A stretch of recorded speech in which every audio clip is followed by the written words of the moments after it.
5 minutes from airtime. This is Bowl Season Radio Channel 1.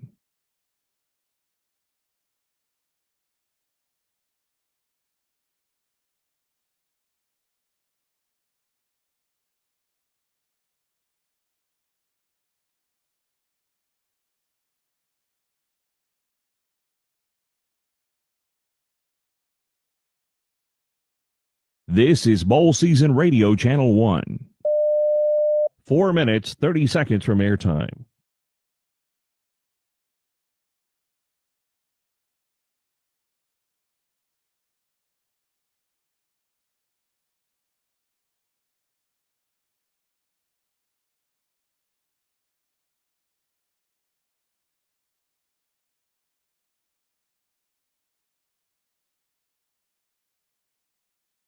This is Bowl Season Radio Channel 1. 4 minutes from airtime.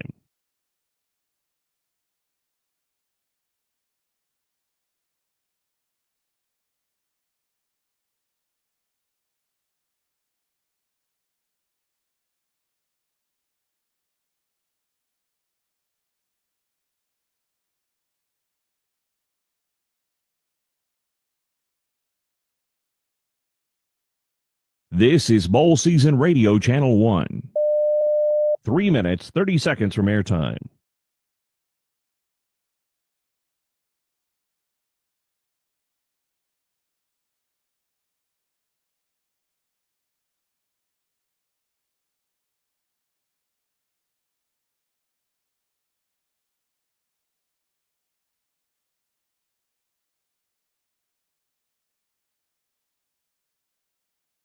This is Bowl Season Radio Channel 1. 3 minutes from airtime.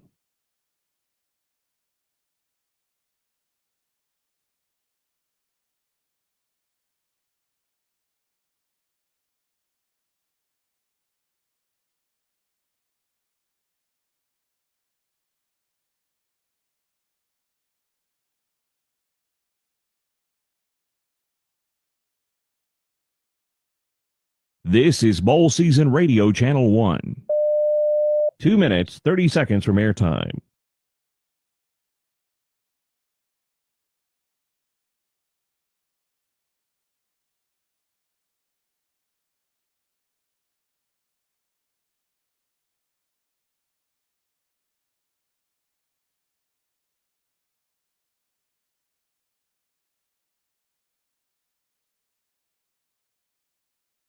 This is Bowl Season Radio Channel 1.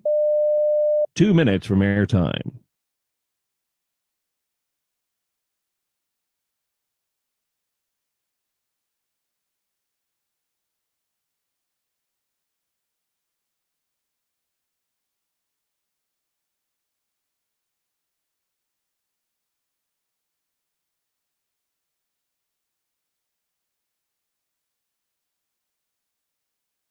This is Bowl Season Radio Channel 1. 1 minute, 30 seconds from airtime.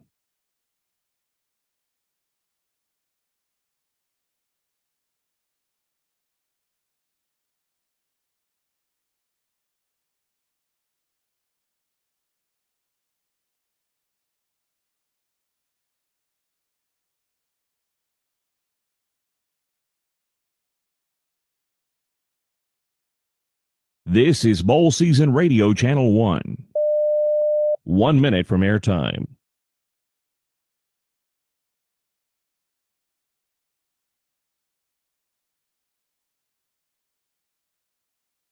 This is Bowl Season Radio Channel 1. 45 seconds from airtime.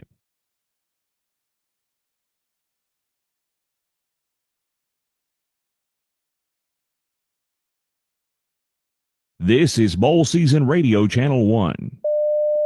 30 seconds from airtime.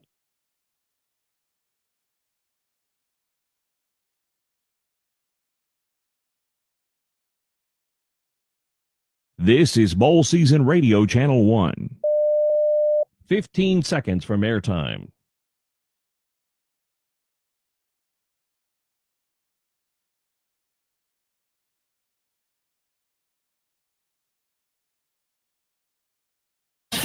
following is an exclusive presentation of Coca-Cola Bowl Season Radio. There's one goal, one mission. Dominate every play. And we'll see what happens at the end of the game. Let's go. 22. From Camping World Stadium in Orlando, Florida, this is the 2025 Staff DNA Cure Bowl. Tonight, the University of South Florida Bulls from the American Athletic Conference take on the Old Dominion Monarchs from the Sun Belt Conference. Now, with the call of tonight's game, along with Rini Ngolia and Bridget Howard, here's Jamie Say. Welcome to downtown Orlando and Camping World Stadium on this Wednesday evening for the 2025 Staff DNA Cure Bowl. Today, two 9-3 teams go for that 10th win of the season and try to finish with a trophy. I am Jamie Say alongside Rini Ngolia in the booth. Bridget Howard is down on the sideline. Rini, it's 9-3 Old Dominion versus 9-3 South Florida. These two teams can light it up offensively. The similarities of both these teams coming in this bowl game is uncanny. They're both 9-3, as you said, looking for that 10th win, which is a big deal. They both were undefeated at home. They've both beaten Power 4 programs this year. And, oh, by the way, both have their starting quarterbacks opting out. So it's going to be a fascinating game today. It really comes down to that rush offense of Old Dominion. Can the defense of USF shut them down? It's going to be fast-paced no matter what. You know, this is the 11th edition of the Cure Bowl. Since the first game in 2015, it's raised over $6 million for cancer research. This game's purpose is not lost on the players of either team. Let's go down to the sideline with Bridget Howard with more. Bridget. Thanks, Jamie. Well, ODU offensive lineman Zach Barlev petitioned to add pink to the Monarchs helmets today to show support for the Cure Bowl and all the survivors and loved ones that they've lost to cancer. Head coach Ricky Ronnie said Zach felt really passionate about it, created an entire presentation for some of the athletic staff, and got it done. Zach said, we have players on the team that have a lot of passion for it. I want to be the voice for their passion. So today his efforts succeeded, and Old Dominion is wearing a special helmet featuring a pink ODU logo in addition to pink accessories, armbands, tape, what have you. He said so many people have been affected by cancer. I wanted to make sure that we honored all of them. That's great stuff, Bridget. Thank you so much. Zach Barlev, by the way, he's a left tackle, first team all Sun Belt. As we await the Cure Bowl's opening kickoff, let's meet studio host Hoppy Kercheval. Hi, Hoppy. Hey, Jamie. Thanks a lot. I'll be with you throughout the game tonight from the Coca-Cola Bowl Season Radio Studios. At halftime, we'll have highlights of our game so far, and we'll preview the game later tonight, the 68 Ventures Bowl in Mobile, Alabama, as Louisiana and Delaware battle. Now we're ready for the start of the Staff DNA Cure Bowl here on the Coca-Cola Bowl Season Radio Network. Here again, Rini Ngolia, Bridget Howard, and Jamie Say. Jamie? Thank you, Hoppy. It is a beautiful night for football here in downtown Orlando. In the high 60s, the Old Dominion Monarchs and the South Florida Bulls doing the coin toss. And it looks like, I believe South Florida won the coin toss. Old Dominion won the coin toss and has elected to defer. South Florida is going to receive. But, Rini, you mentioned it. We've got two backup quarterbacks in this game. We've got Gaston Moore for South Florida. He'll be leading the charge for the Bulls. And for Old Dominion, we've got Quinn Hennicle. And Quinn Hennicle is interesting because he's very much like Colton Joseph. Remember, Colton Joseph threw for over 2,600 yards, rushed for over 1,000. So a true dual threat. Quinn Hennicle, very similar, very athletic, fast. The offense does not change with Hennicle. For USF, Gaston Moore is more of a true pocket passer. You know, Byron Brown could hurt you with his feet. And you look at Gaston Moore, he's only thrown 64 career passes for 327 yards and 3 touchdowns. But it's pretty cool that all the years that Gaston Moore has played and has been a backup and well-traveled, he gets to start his last college football game tonight. So I know he's excited. Yeah, Gaston Moore is 24 years old. He's like college football's version of Phillip Rivers without all the experience. But he's never started a game before, and he'll be starting the Cure Bowl after Old Dominion kicks off. Well, the funny thing now is you look at guys, and if he's been with 3 teams, you're like, oh, that's not that much because guys are with 4 and 5 teams now. It's just, welcome to the new age of college football. Getting ready to kick things off here for the Old Dominion Monarchs of the Sun Belt is Nathaniel Eichner, a Florida native from Trinity, Florida. Back to receive for the Bulls is Jaquan Smith and Alvon Isaac.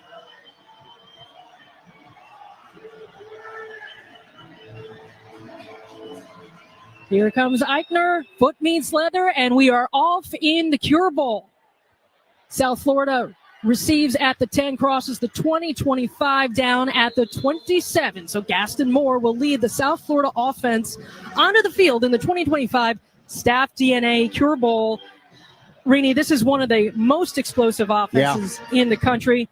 Second in scoring, second in total yards. But you lose your offensive coordinator and you lose your head coach, Alex Golish, Right. with all intents and purposes, is the offensive coordinator. Jack Taylor, the tight end coach, will be offensive coordinator tonight and calling the plays. So we'll see how that plays out. But again, explosive. They go fast. So a lot of the calls will be made on the field by Gaston Moore. The starting lineups are presented by Coca-Cola. Game day calls for an ice-cold Coca-Cola because fan work is thirsty work. Coca-Cola is the official sponsor of Coca-Cola Bowl season. Yeah, never good when you get a whistle before the first snap of the game. And it looked like the ball might not have been spotted correctly. Now the white hat. 5 seconds. As they work it out, let's get to those starting lineups. The play clock continued to run after the player was down. Please reset the game clock to 14 minutes, 54 seconds. 1-4-5-4, please. Thank you. It'll start on the snap. It's still early in bowl season. Things are still getting worked out. Let's get to the starting lineups, though. Gaston Moore, like we've been saying, is the quarterback for South Florida. Some changes to the wide receiver group. Jeremiah Koger is getting the start at wide receiver along with Jaden Alexis and Christian Neptune. And here we go. Immediately, it is a handoff up the middle to Nakai Davenport. Gains about a yard or two. Mario Easterly making the tackle out of the safety position for Old Dominion. They go quick. Quick hitter to the outside from Moore, and that pass is complete to the 34-yard line. And this is what USF does. They're just a quick, fast-paced, no-huddle offense. And when they get positive yards, that's what puts a defense on its heels. And if for Old Dominion, you got to be ready. Those first two plays, they've lined up pretty quickly, but a big third down early on in this game here. Gaston Moore from the shotgun, Nakai Davenport to his left. Two receivers to either side. Moore gets the snap. He's got nowhere to go, and he's taken down at the 25-yard line. The first sack from Old Dominion. Chris Trinidad, one of the captains for the Monarchs, getting in and taking Moore down. DeAndre Lynch coming in as well, and that brings up a punting situation for the Bulls. Chris Trinidad's excited. I saw him in the press conference. First time he's ever been in the state of Florida. So that's a good way to start it out, right? Nice little sack. I mean, why not, right? You know, Old Dominion said they left snow That's from right. Norfolk, Virginia to come down here to Orlando. Back to receive the punt is Devin Roche. He's standing at the 30. Punt is away. Roche backs up, fields it at the 20, and he's going to run. Crosses the 25, the 30, cuts to the near side, crosses the 35, gets to the 40, 45, 50, 45, 40, and he's finally pushed out of bounds at the 32-yard line of South Florida. Yeah, what a tremendous return and a great job by Old Dominion. Number 34, number 32, 22 for South Florida. Yeah, that was Devin Roche, just a little speedster. Let's go down to Bridget. Yeah, thanks, guys. We just saw Chris Trinidad with a big play there defensively. He actually has aunts and uncles from South Florida that will be at the game today, and it's their first time they'll be seeing him play in person. He said that's definitely given him some extra motivation. He said, I want to put on a show, and he's getting to work early. How about the field position meantime for Old Dominion starting 1st and 10? And a great job. That was a punt return. It went to the left side of the field. He ran it back to the right, and a good job by Old Dominion. No blocks in the back, no blind sides, and a really nice return. 1st and 10 on the South Florida 32. And here we get a look at Quinn Hennicle, the sophomore quarterback. Fakes the handoff, looking to the left side, has a man, but fires incomplete. He was looking for Ja'Cory Thomas, one of the veteran receivers on the Monarchs football team, so that'll bring up 2nd and 10 from the 32. Yeah, and that was a far throw. Hennicle's in the near hash, threw it all the way across the field to his left, and it goes incomplete. Hennicle hasn't played a ton, did start a game last year, ran one in for a touchdown. And a flag on the field as a false start is being called against Old Dominion. And they're going to call it on the tight end, Jalen Butler. And he was just moving to set, but there's two guys in motion. Number 9, offense, 5-yard penalty, 2nd down. Quinn Hennikel comes to the sideline to get a clearer play call from third-string quarterback Ryan Huff. So that backs up the Monarchs 5 yards. Second and 15 from the 37 of South Florida. Hennikel from the shotgun. And he's going to tuck it and run. And he has little running room, gain maybe about 1 or 2 yards. Swamped by Jalen Stokes, the safety from South Florida. Yeah, I mean, tremendous job by Jalen Stokes. The safety comes up in run support. That was a called quarterback draw, and Stokes sniffed it right out and made that tackle. Call it 3rd and 14 at the South Florida 36. Hennikel looks to the sideline, the near sideline. Old Dominion wearing their white uniforms with navy and Hudson blue stripes. The snap to Hennikel, looking to the left side. Now he'll take it and run. Crosses the 40, gets to the 35, the 30, 25, and I think he's going to be just a little bit shy of that first down. Yeah, knocked out by Mac Harris, the leader, the middle linebacker, over 100 tackles on the year. But they got it to a position, Jamie, 4th and a long 3 here, 26-yard line, where they're going to probably go for it here. Why not? You know, it's in that kind of territory as Hennikel stays out on the field and looks to the sideline for the play call. 3 receivers to the near side right, 1 to the far side left. The running back is Roche. 4th and 4 at the 26 of South Florida. Old Dominion's Hennikel is hit while he's thrown, and it's an incomplete pass. So the South Florida defense holds off Old Dominion. Mac Harris, one of the captains, coming in to make the play. And that's one of the things that didn't change ruling for on the USF. field, it's an incomplete pass, turnover on downs, timeout on Todd the field. Orlando, the defensive coordinator, is still here. It's a staunch defense. He sent the blitz there. They got to Hennikel, forcing that incomplete pass on 4th down. There's a timeout on the field. We're going to step aside as well with the score. Old Dominion 0, South Florida 0. You're listening to Coca-Cola Bowl Season Radio, home of the Staff DNA Cure Bowl. You book a ride, vacation, and dinner all through an app. So why not take the same approach to your job search? Staff DNA is how healthcare professionals now look for temporary contracts, staff positions, local assignments, or per diem shifts with just a few clicks. You can see all jobs with pay and details in one place without even registering. Customize your pay to suit your needs, get real-time status updates, and even accept offers all in the app. Staff DNA, the #1 app for finding healthcare jobs. Download it now. Tim, I'm receiving an important update. Ooh, are you getting night vision? No, I just found out you could get $200 with Navy Federal Credit Union when you refinance your auto loans from another lender. So, no night vision? No night vision. Learn more at NavyFederal.org/auto loans. Navy Federal Credit Union. Our members are the mission. Navy Federal is insured by NCUA. Credit and collateral subject to approval. Refinance loan must be at least $5,000 to be eligible for the $200. Terms and conditions apply.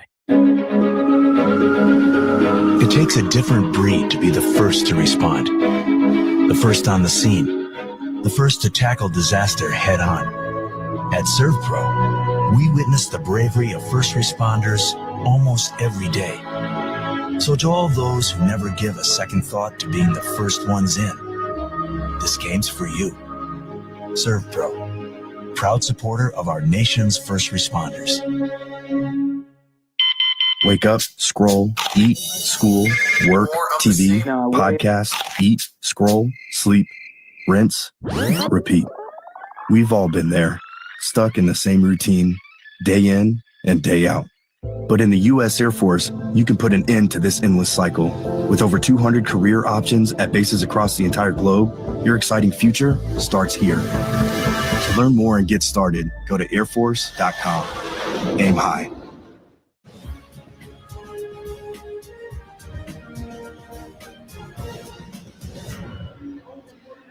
Welcome back to Camping World Stadium in downtown Orlando for the 2025 Staff DNA Cure Bowl between Old Dominion and South Florida. We are scoreless early on in the first quarter. Both teams going to backup quarterbacks. Bridget Howard is down on the sideline with more about the South Florida signal caller. Yeah, thanks, Jamie. Well, USF interim head coach Kevin Patrick told us this entire team has rallied around Gaston Moore leading up to this start. Last week, Moore told Coach, "This is the greatest opportunity of my life. I'm going to give it everything I've got. I'm going to let this thing fly." You go all the way back to this summer. Gaston had been working a logistics job in South Carolina after earning his degree from Tennessee, where he was a backup quarterback in 2024. But he got a text from former USF head coach Alex Golish after their backup quarterback was picked in the MLB draft. So Moore came out of retirement, came in right before Paul Camp, and immediately got to work. According to wide receiver Christian Helms, Moore made Byron Brown better all season long, pushing him in practice, making him see new things, and he's finally getting his turn today.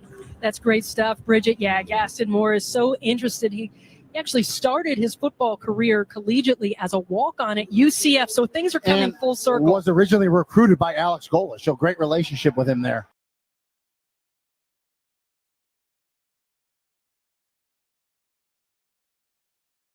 Little quick hitter to the far side to his running back, Nakai Davenport. Didn't get a lot of yardage there as the South Florida offense is on the field. 12 minutes to go in the first quarter of the Cure Bowl. Yeah, trying to make the Old Dominion defense play sideline to sideline. Yardage there as the South Florida offense is on the field. 12 minutes to go.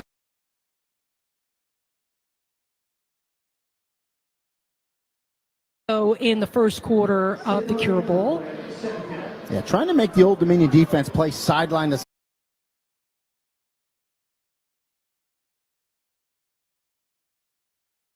sideline with those quick. Across to a 5-30 line. So the quarterback just a little bit here. For sports just feeling out.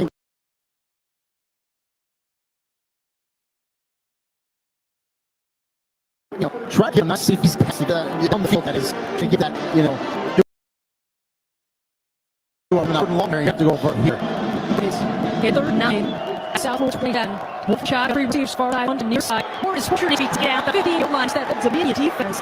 He can play his ammo. It's all base there. And the Renaissance quarter needs someone like this doesn't have that experience. Tries to roll out to the wing. Now pulling Renaissance was right there. When we're out, he's sacking a big loss for USF. Old Dominion defense. And just rushing the identity of that Old Dominion defense. They play a lot of guys on that side of the ball.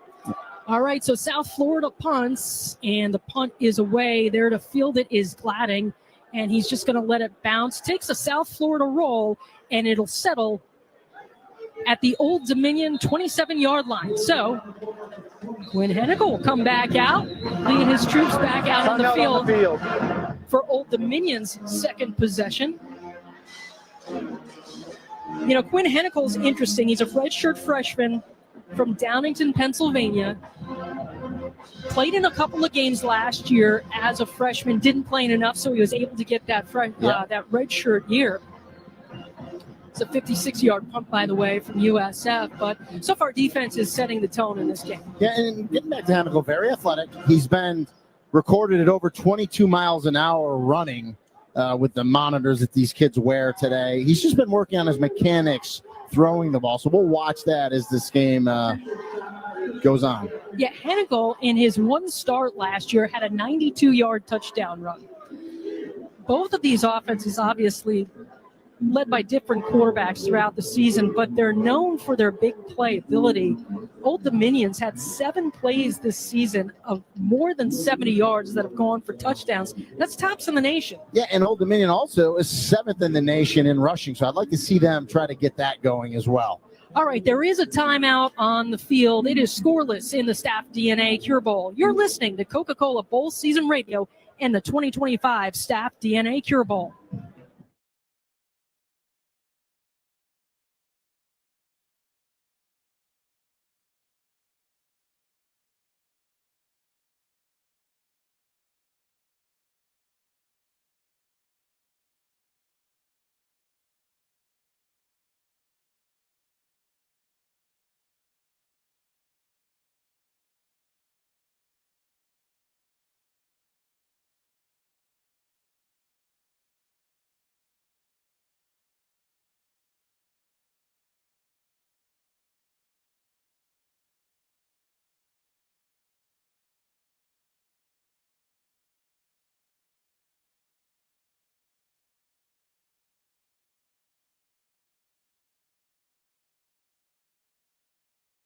what's not supposed to be in your everyday. So protect your everyday. If you see something suspicious, say something to local authorities. He's going to hit one deep down the field. And it's caught. It's a touchdown. There's nothing like that moment when your team clinches a win. The Friday night lights, all those Saturday tailgate traditions, hours in front of the TV on Sunday. Football means tradition. Whether you played or cheered along, the feeling of game day never ends. Join the community and celebrate the game. Follow us on Facebook, Twitter, and Instagram at Football Matters. Right after turkey and through the new year, it's bowl season today. From big city lights to cold, snowy nights, it's bowl season today. Our gridiron dreams bring us here for our teams, where the fans tailgate and we all celebrate that it's bowl season today. Happy bowl season, everybody.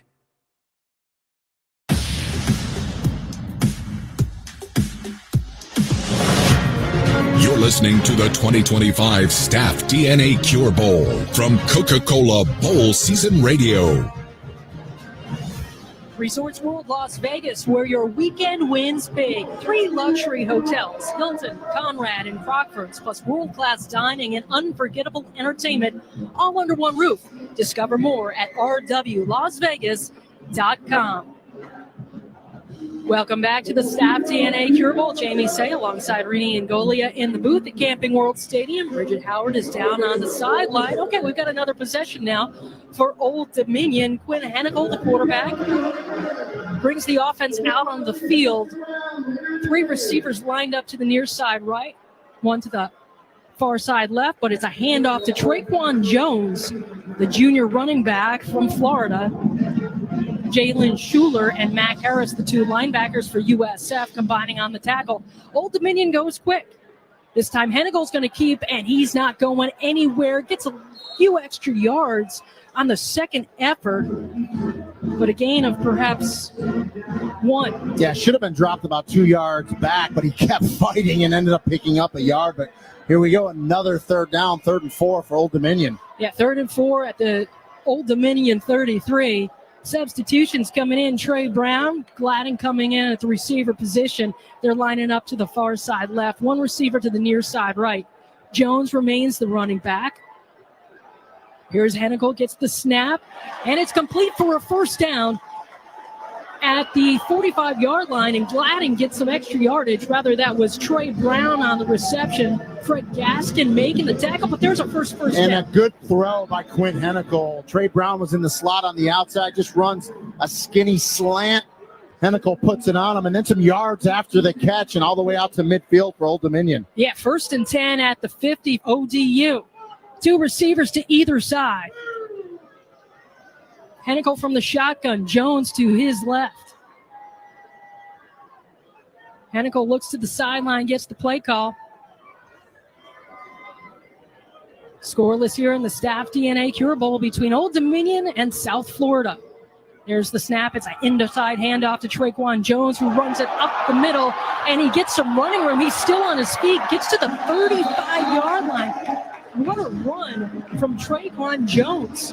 Jarvis Lee finally taking him down. And that's just inside zone. Good job by the Old Dominion offensive line, winning at the line of scrimmage, getting good push there, and a tremendous run for the first down. Old Dominion has set the program's single-season record for most rushing yards with over 2,800 this season. They got a lot of guys that can do it. Jones still in at running back. He's to the left of Hennigle. 2 receivers to either side. And Hennigel's going to keep it himself. He gets to the 30, and he gets more down to the 25, inside the 25. That's enough for another first down for Old Dominion. Jacob Merrifield on the stop for USF. Yeah. Moving the chains. Hennigle didn't have a choice but to keep it because it was a zone read, and the defender for USF actually tackled Traquan Jones. So Hennigle pulled it, went around the left side, and got a first down. It's 1st and 10 at the USF 24.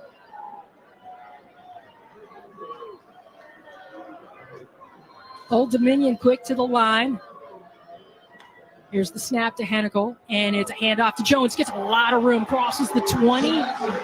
Taken down at the 16, 17-yard line. Josh Celiscar with the tackle from the defensive tackle position. But Old Dominion is moving this thing. That's a gain of 7 yards. They go quick again. Hennikel, though, his pass is deflected, and it's scooped up by USF. Was it a pass or was it a fumble? There's no whistle, and USF goes all the way down to the Old Dominion 41-yard line. Making the play was Fred Gaskin of the Bulls. Yeah, they're calling it a fumble. Hennikel just lost the football. Yeah, Jarvis Lee forces that fumble. Is a fumble recovered by the defense. First down, South Florida. And then Fred Gaskin just took off. So how about that? What a turn of events. Yeah, Jarvis Lee, the nickel, got into the backfield, had penetration, hits Hennikel. That ball was clearly fumbled, and then Gaskin's able to pick it up, scoop it now. Good job by Old Dominion to not let him get back for a score. They make the tackle, but it's going to be 1st and 10 USF at the Old Dominion 41-yard line. That was a really nice drive by Old Dominion, but give that USF defense credit for that takeaway there. And that's what USF does. They're just so disruptive on defense. One of the best teams in the American Conference at forcing turnovers.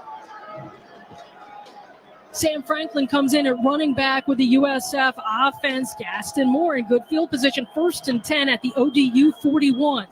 Moore fakes the handoff. Now he's going to tuck it and run. Crosses the 40. Gets to the 35-30, and he's pushed out of bounds there on the near side. So Gaston Moore is showing that he is comfortable running the football. But he was forced to run it there. That was a drop-back pass. The pressure from Old Dominion got there so fast that Moore had to step up into the pocket and run. Just short of the first down. It's 2nd and 1. This is Franklin on the handoff. That should be good enough for the first down as it gets to the 29. Timeout on the field. Helmet off for number 4, South Florida. He must leave the game for one play. Timeout on the timeout for injury to the defense. There's a player down for Old Dominion. It's Mario Easterly. That was Sam Franklin, the running back, who lost his helmet, who has to leave the game for a play. But Franklin's doing some things here, turning the legs, gets that first down, and it's the first down for the USF extended offense. into a full media timeout. Okay, so things are happening here in the Cure Bowl. There's a timeout on the field. We're going to step aside as well.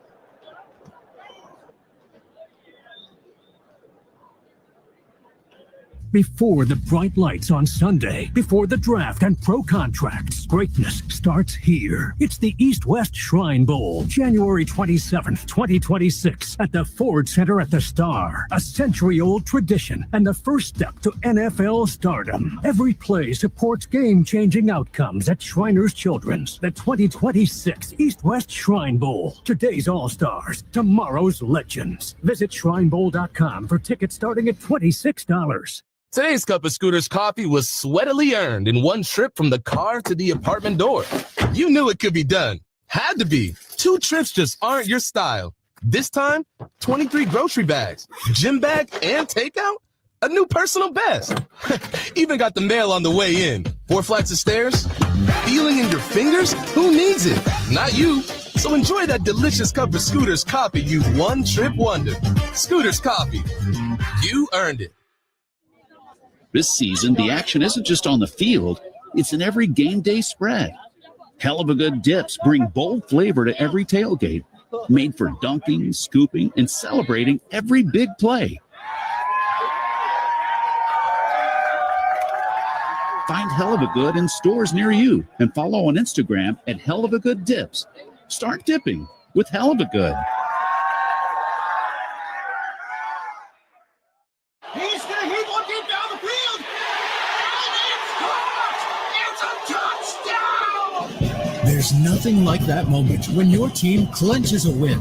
The Friday night lights, all those Saturday tailgate traditions, hours in front of the TV on Sunday. Football means tradition. Whether you played or cheered along, the feeling of game day never ends. Join the community and celebrate the game. Follow us on Facebook, Twitter, and Instagram at Football Matters.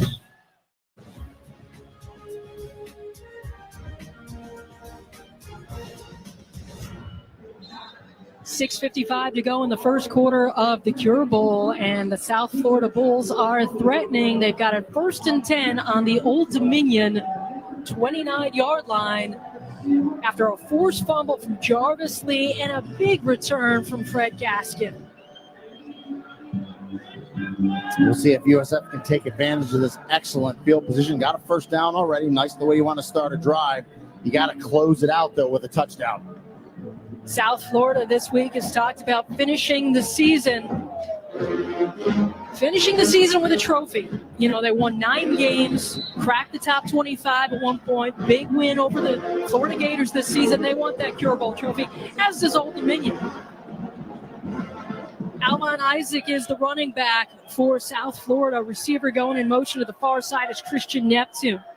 Quick hitter outside to Neptune from Moore, who crosses the 25, gets to the 20, just shy of the first down. But South Florida's moving this ball. Zion Frink with the tackle. Yeah, good quick throw by Gaston Moore to the outside to Neptune, and good blocking on the perimeter by the other wide receivers. South Florida Bulls moving quick. And it's an inside handoff to Alvin Isaac, who gets the first down, tackled at the 15. It's just inside zone. Good job by that offensive line. And here we go. USF will go fast with tempo. Here's Moore, gets the snap, fires to the end zone, has a man. Koger catches it, yet they rule it incomplete, that he was out of bounds. Great coverage there from Botros Alessandro of Old Dominion. Yeah, great coverage and a great catch. Ruling on the field is an incomplete pass. 2nd down. Great catch by Koger. He was just out of bounds. In case you're wondering, this is a Conference USA crew. That is Ron Hudson, the referee, that likes to turn his mic on and talk a lot, but it's all good. Hey, he's very active. Hey, lets you know. 2nd and 15 for USF at the Old Dominion 15. Scoreless in the Cure Bowl in the first quarter. Neptune comes in motion. It's a jet sweep. Neptune crosses the 15, gets to the 10, and he's taken out of bounds on the near sideline at the 9-yard line. And you love the jet sweeps because it's actually a little pop pass by Gaston forward. So it goes down as a reception and a pass completed for Gaston, but a good job by Neptune getting it to about 3rd and 4, maybe 3rd and 5. Good run to the left side. Yeah, you know, South Florida is getting into a rhythm now offensively as Moore run things here. Isaac remains at running back. It's 3rd and 5 at the 10. Snap to Moore. Throws over the middle, and his pass is short of his intended target, Jaquan Smith. So that's going to bring up 4th and 5. And that's just lack of reps there. A blitz came from Old Dominion up the middle. I think Moore just kind of panicked a little bit, threw it behind, but we're going to get our first attempt at some points today. Yes, we are. It's Nico Gramatica coming out for a 27-yard field goal attempt. Is he Automatica like his dad, you think? I think he Pretty is. Good. You know, he nailed that game winner against the Florida Gators. He's going for over 50. Nico's just a sophomore, but he's had a phenomenal season. The snap, the hold, the kick is up, and the kick is good. That was a hell of a good field goal from 27 yards out by Nico Gramatica. Find hell of a good dips in stores near you, and it gives the South Florida Bulls a 3-0 lead with 5:18 to go in the first quarter. So this is what South Florida does. Yeah. Helped out by its defense. Would have loved to obviously put it in the end zone there. You had excellent field position, but for the first time, 18 starting quarterback, 18 is 84. at least you finished it out with points, right? It was a field goal, but you got the lead. That's 18 important. is 84. Gaston Moore getting more comfortable. Meanwhile, you know, let's see where Quinn Hennickel's mind is going to be at when he comes back out. He fumbled the football. And very similar to Gaston Moore. You got to get into a flow. You got into a rhythm. You know, the thing is, they were moving the ball nicely there. They had a good mixture of run, some pass until that fumble. So we'll see. You got to flush it. You got to have that mindset, especially at the quarterback. Forget the last play. Go out and play the next play. Adam Zuagi coming in to kick things off for South Florida.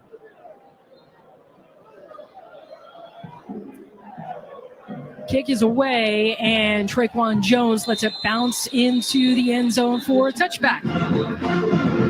So Quinn Hanicle is going to come out for another drive, but, Old Dominion was doing some really good things on that drive before the fumble. And running the ball with that inside zone, I really think they got to go back to that, because if you can move the line of scrimmage, this is an offense that was 7th in the nation in rushing, almost 240 yards a game. So get some movement with that offensive line, get that inside zone going, and that'll make it much easier for Quinn Hanicle in his run game and in his pass game. Quinn Hanicle, the redshirt freshman from Downingtown, Pennsylvania, played at Downingtown West High School. Getting his opportunity here. The offense is back on the field. Receiver goes in motion. It's Gladding to the far side.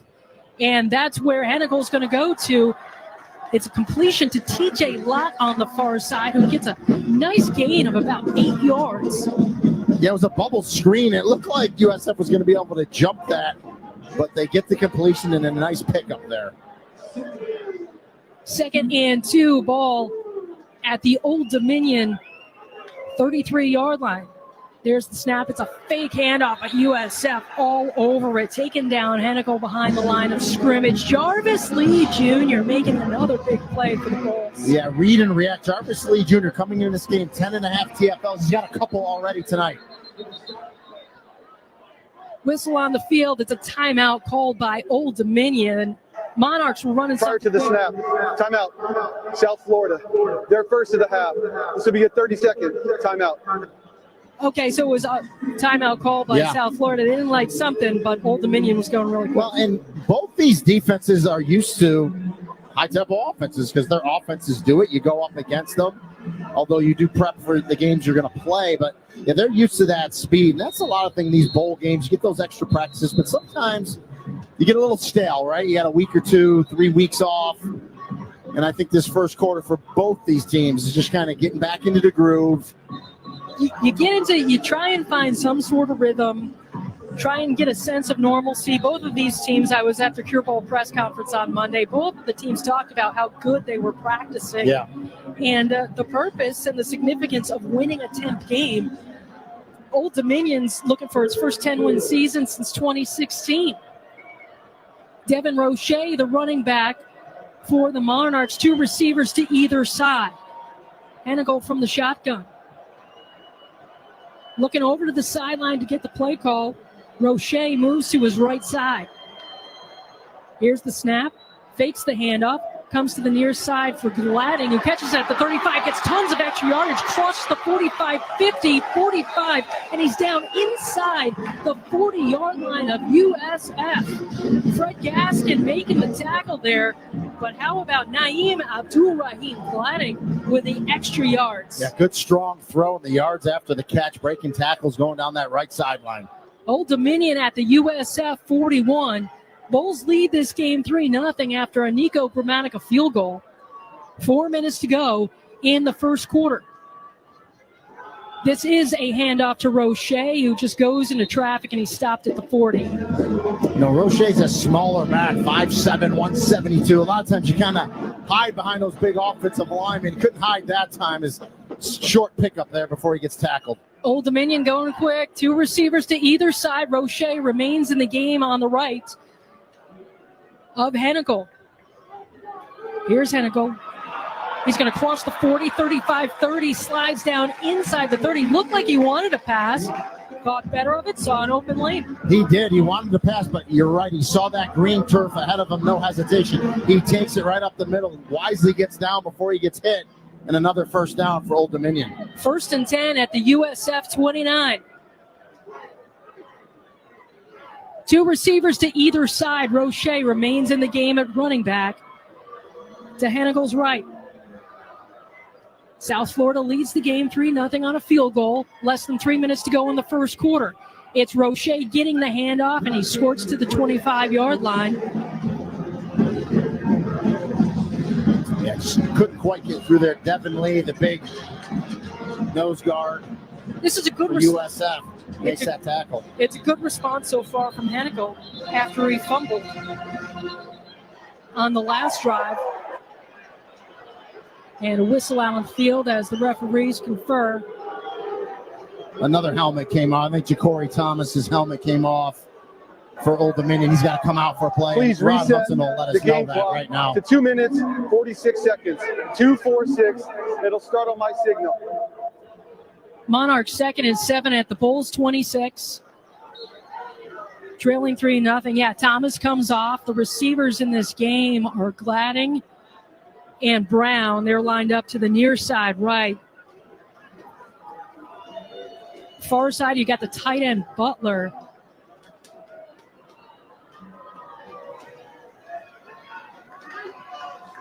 Snap to Hennigle, fires over the middle, has Gladding, and he makes the catch. He's immediately taken down by Fred Gaskin, but that's going to move the chains. What a catch by Gladding, though. I mean, he gets hit by Gaskin immediately. When that ball hits his hands, he's able to make that hand catch, bring it in, secure it for the first down. Tremendous catch.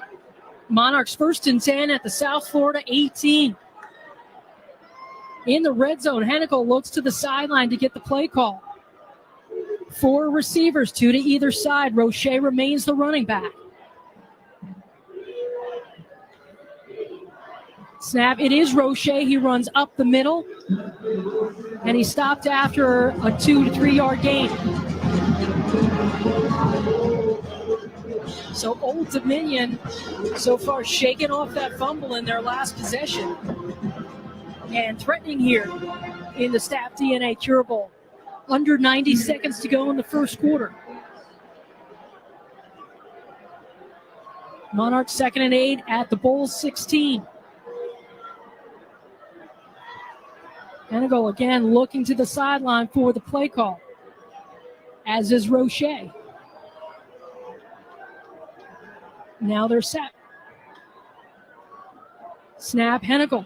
He's flushed out, fires, has Roche, makes the completion at the 15. A flag comes out in the backfield after the completion.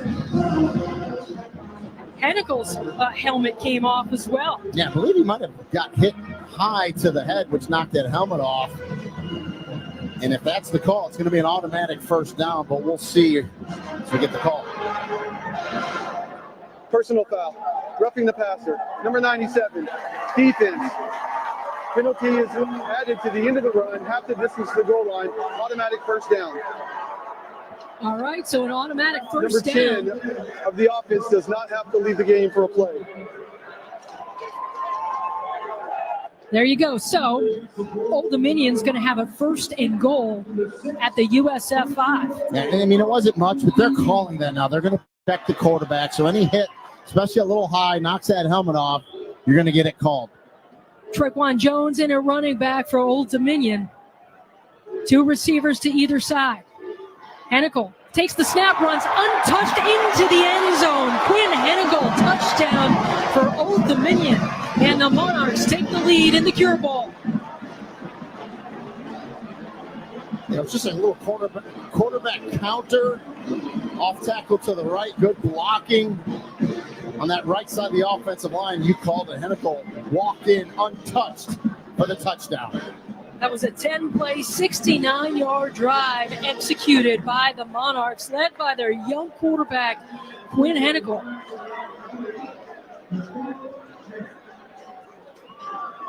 On for the extra point is Nathaniel Eichner.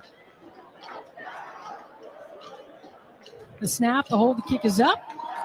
And it's a line drive through the upright. So the Old Dominion Monarchs take the lead in the Staff DNA Cure Bowl 7-3. Looking really smooth offensively on that drive. Yeah, and both quarterbacks, again, very similar. Just need to get into a rhythm. Hennigle looked really good there. And it was a good mixture of run and pass. And he threw some really nice completions there. And Gladding, his number 1 target at wide receiver, came up with some nice catches as well. Let's go downstairs to Bridget. Bridget. Thanks, Jamie. Well, Coach Ronnie said this week that Quinn Hennigle plays with an outward type of passion. Because of that, it's a lot easier for the offensive line to get behind a guy like that, and the players have responded to him well in practice leading up to this game. There's a lot of trust in Quinn, and it comes from knowing the system well, his development throughout the season. Quinn himself said this week he's got more command because of his deep knowledge and understanding of the playbook now. He's more confident in commanding the huddle, and more importantly, he's more calm and confident in the pocket, and you definitely saw that on that last drive. Yeah, absolutely. What a confidence builder that is for the redshirt freshman. And this game is huge for him. Yeah. First start of the season. And it's a building block, right, for next year. And there's no substitution for experience. Every rep, every game, every play, especially at the quarterback position, and Quinn Hennicle so far is taking advantage of it. Nathaniel Eichner kicks it off. There to receive Alvon Isaac for South Florida, crosses the 20, and he's stopped at the 22-yard line. So the South Florida Bulls will look to answer Old Dominion scoring drive. We've got 36 seconds left in the first quarter. I just noticed we got a helper on the field. We got a dog that picked up the tee, which I love to see. Good job. I don't know his name. Fido, we'll say. We're going to call him a very good boy. He was a good boy. Yep. Knew exactly what the job was. Hopefully he's getting a bunch of treats right now. Oh, he deserves it. That was phenomenal. First and 10 for USF from its own 22-yard line. And a whistle, and it looks like it might be a false start call against the Bulls. False start. Number 18, offense, 5-yard penalty, first down. It's against the tight end Weston Wolf, so that'll back up the Bulls 5 yards. And those unforced penalties really drive coaches nuts. First and 15 at the USF 17. Gaston Moore, man comes in motion, and instead it's a handoff to Davenport. Gets to the 20-yard line where he's stopped. Picks up 2-3 yards on that play. Lucas Struck on the tackle for Old Dominion.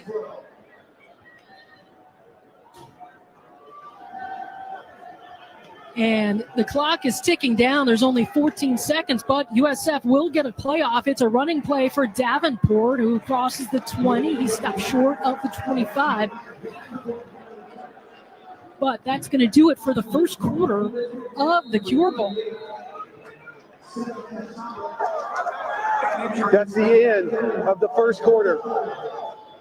So that's the end of the first quarter at the Stab DNA Cure Bowl with the score Old Dominion 7, South Florida 3. Now this from Coca-Cola. What a matchup we've got, folks. Just nonstop action. The energy is electric and the fans are all in. An intense game like this calls for a Coca-Cola. Crisp and refreshing. That's a game changer. Yeah, that taste scores every time. And just they're back at it. Passionate fans and an ice-cold Coca-Cola. Now that's a winning combo. No matter the team, no matter the sport, everyone knows fan work is thirsty work. Enjoy a Coca-Cola. Tim, I'm receiving an important update. Ooh, are you getting night vision? No. I just found out you could get $200 with Navy Federal Credit Union when you refinance your auto loans from another lender. So, no night vision? No night vision. Learn more at NavyFederal.org/auto loans. Navy Federal Credit Union. Our members are the mission. Navy Federal is insured by NCUA. Credit and collateral subject to approval. Refinance loan must be at least $5,000 to be eligible for the $200. Terms and conditions apply. If your child experiences a burn, Shriners Children's is here with world-renowned burn care. The same doctors who innovate procedures for the most serious burn cases are ready with the most advanced treatments for pediatric burn injuries, no matter the degree. Best of all, our care is provided regardless of a family's ability to pay or insurance status. Visit us at shrinerschildrens.org to see why we're the place to turn for any burn. Shriners Children's, the most amazing care anywhere. Right after turkey and through the new year, it's bowl season today. From big city lights to cold, snowy nights, it's bowl season today. Our gridiron dreams bring us here for our teams, where the fans tailgate and we all celebrate that it's bowl season today. Happy bowl season, everybody.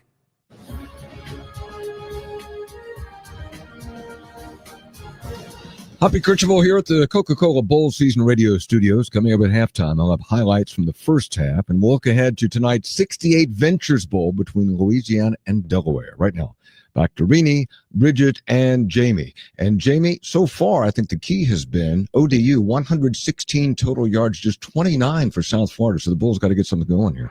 Absolutely, and they got a chance to do that now. Welcome back inside Camping World Stadium at the beginning of the second quarter.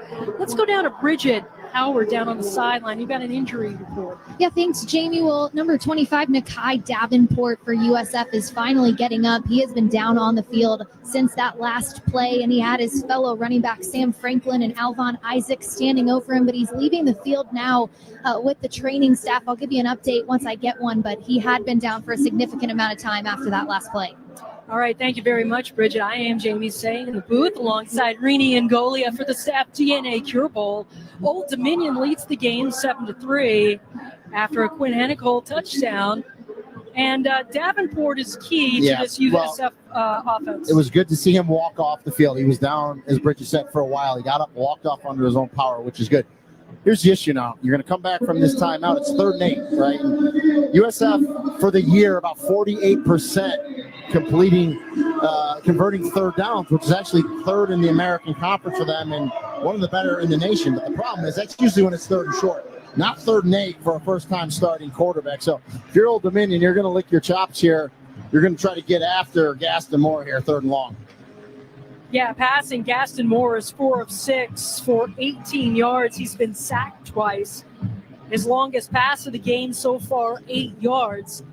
Timeout remains here at the Cure Bowl.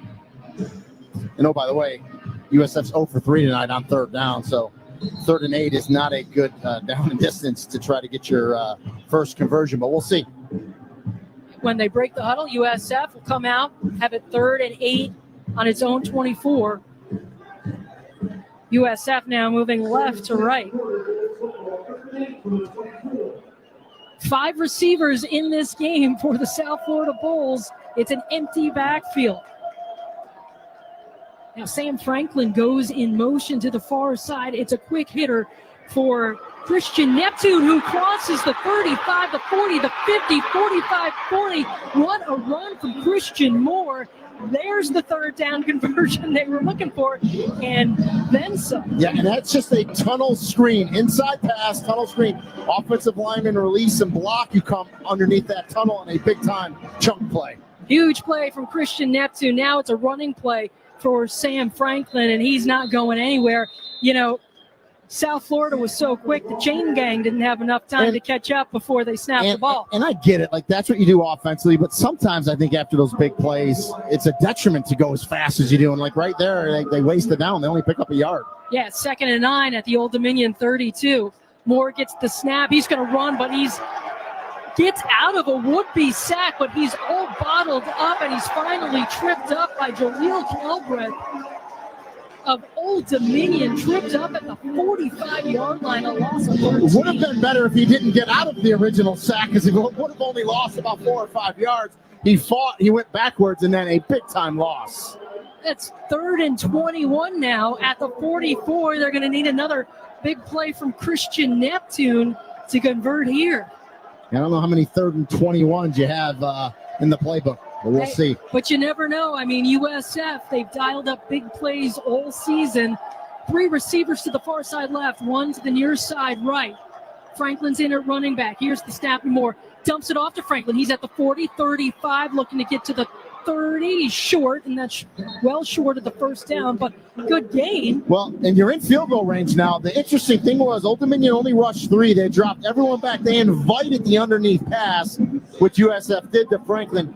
Come up and make the tackle short of the 1st down, but looks like they're going to go for it. 4th and 7 here at the 30, but they're well within Grammatica's range. Yeah, that would be like a 46-yard field goal, 47-yard field goal, but the offense remains out on the field at 4th and 7. Moore now looking to the sideline. And interim coach Kevin Patrick, the new head coach this game, these are the decisions he has to make, and he's going to call timeout and think about it here.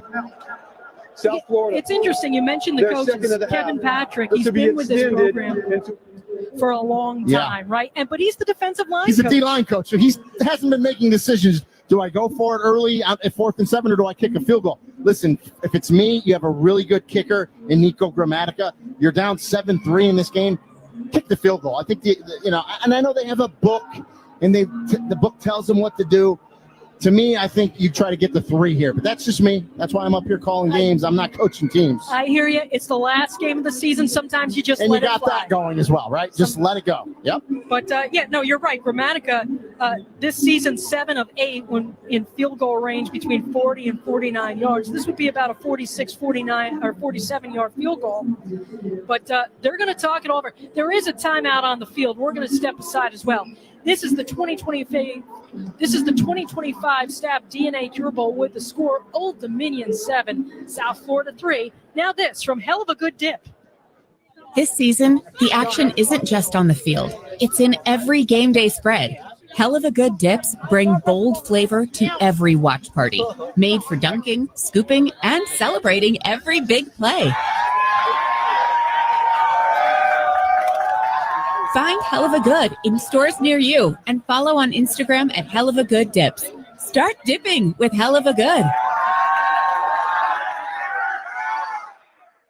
There's been a change in the world of healthcare and in how you'll find your next job. Technology has made it possible. If you're planning your next career move, temporary contract, staff position, a local assignment, or even per diem shifts, look to Staff DNA. You can see all jobs with pay and full details in one place with no need to register. Plus, customize the pay to suit you and your family's needs right in the app with no recruiter needed. Staff DNA, the #1 app for finding healthcare jobs. Download it now. Union Home Mortgage is the proud sponsor of the Gasparilla Bowl and wants to make sure you aren't behind the sticks when it comes to your mortgage payment. If you bought your home when interest rates were higher, a refinance with UHM could lower your monthly payment and create a winning moment for your wallet. Go to UHM.com to get connected with one of our mortgage experts today. Union Home Mortgage. Promises kept. Union Home Mortgage Corp is an equal housing opportunity lender. NMLS number 2229. NMLSconsumeraccess.org. This is the sound of your team winning. This is the sound of the other team winning. And this is the sound of all of us winning. For a limited time, save up to $100 on the ROG Xbox Ally and experience the thrill of Xbox anywhere you go. $100 off. How does that sound? Thought so. Available until 12/20/2025 or while supplies last at participating retailers.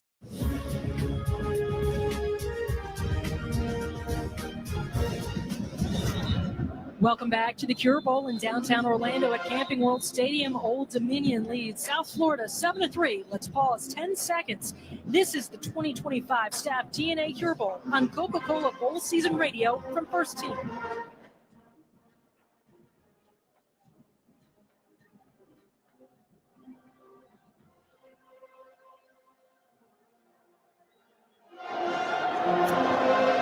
All right, so South Florida has changed its mind. It will go for a field goal. Nico Grammatica on for the 47-yard attempt. Grammatica, 7 of 8 from the 40 to 49-yard field goal range. The snap, the hold, the kick is up.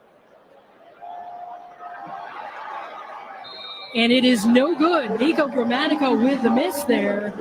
And the Old Dominion fans are celebrating here as Old Dominion preserves a 7-3 lead here in the Cure Bowl. I think we gave him, I think I gave him the kicker, the announcer, Jinx, right? Saying, yeah, kick it. He's, but it's a long one. And it didn't look like he hit it clean. Didn't come off his foot good.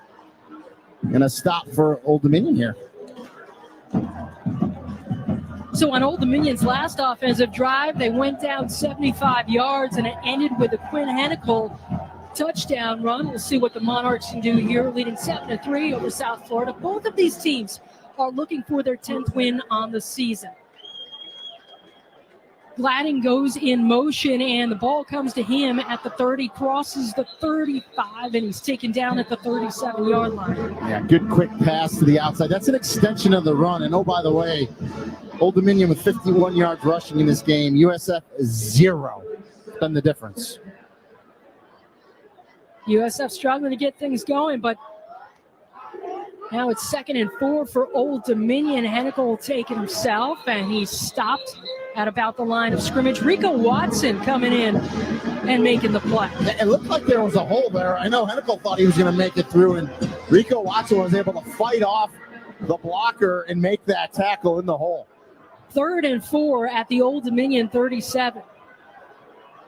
Two receivers to either side.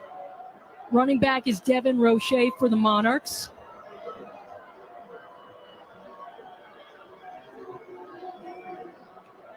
Hennikel with some cadence here. And now the snap, it's low, and he fires over the middle, and nobody's home. So an incomplete pass, bringing up 4th down, and the punting unit will come on for the Monarchs. Yeah, Todd Orlando, the defensive coordinator, dialed up a blitz once again, sent a couple. That was Michael Williams for USF that got in the face of Hennikel and forced that incomplete pass. All right, so USF gets the ball back. Christian Neptune is back to receive, standing at his own 23-yard line. Ian Brandt is the punter for Old Dominion. Punt is away. It's spiraling. Neptune catches it at the 25, and he's immediately hit and taken down by Old Dominion. No return there, a 38-yard punt. Well, you love the guts of Neptune to make that catch. If you're a fan of USF, you're probably thinking, throw your arm up and fair catch that ball. He decides not to, catches it, and immediately gets hit. But a good job of holding on. Absolutely. He's a freshman. Yeah, he'll learn. He'll definitely learn. Christian Neptune wants to make a play. He's missed a couple of games this season due to injury, but he's critical because Rini, South Florida is down a couple receivers. We're going to talk about that when we come back. There's a timeout on the field. You're listening to Coca-Cola Bowl season radio coverage of the 2025 Staff DNA Cure Bowl. This is an Xbox, and this is an Xbox that takes calls. This is an Xbox when you need a study break. This is you enjoying seamless gaming on the go with the new ROG Xbox Ally. And this, that's a beatbox. To recap, this, and this are all Xboxes. And this is you gaming wherever, whenever, however. That's an achievement unlocked. The choice is yours. Play Xbox on your favorite Xbox device. Lockheed Martin's vision of 21st century security means preparing to make split-second decisions with certainty. Because whether your mission is over land, on the sea, through the air, in outer space, or cyberspace, our mission is to help you detect the threats, connect the tech, and protect what matters most in every domain of operation. Lockheed Martin, ensuring those we serve always stay ahead of ready. JLab is powering the 2025 college football season with incredible earbuds, headphones, and speakers, and supporting elite athletes from powerhouse programs nationwide, including Ohio State's Julian Sayin and Carnell Tate, Indiana's Fernando Mendoza, Arkansas's Taylon Green, and Vanderbilt's Martell Height Jr. These incredible players elevate every rep. Travel and game day with JLab earbuds, headphones, and speakers. JLab, your kind of tech, straight from the lab. Shop at jlab.com, Amazon, and retailers everywhere. If your child has a common orthopedic condition, that doesn't mean you can only get common treatments. You can choose Shriners Children's. Our world-class care is not limited to insurance networks or to what's been done before. The same doctors who innovate treatments for the most complicated orthopedic issues will help your child grow and develop properly. See what we do at shrinerschildrens.org. Shriners Children's, the most amazing care anywhere.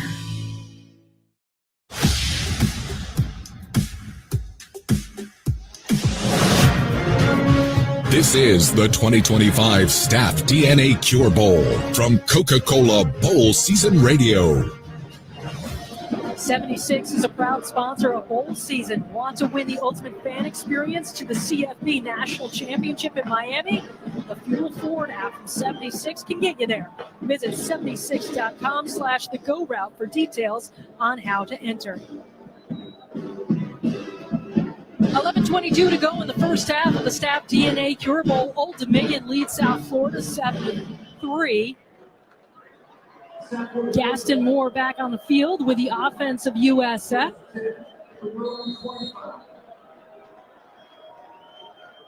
Alvon Isaac in at running back.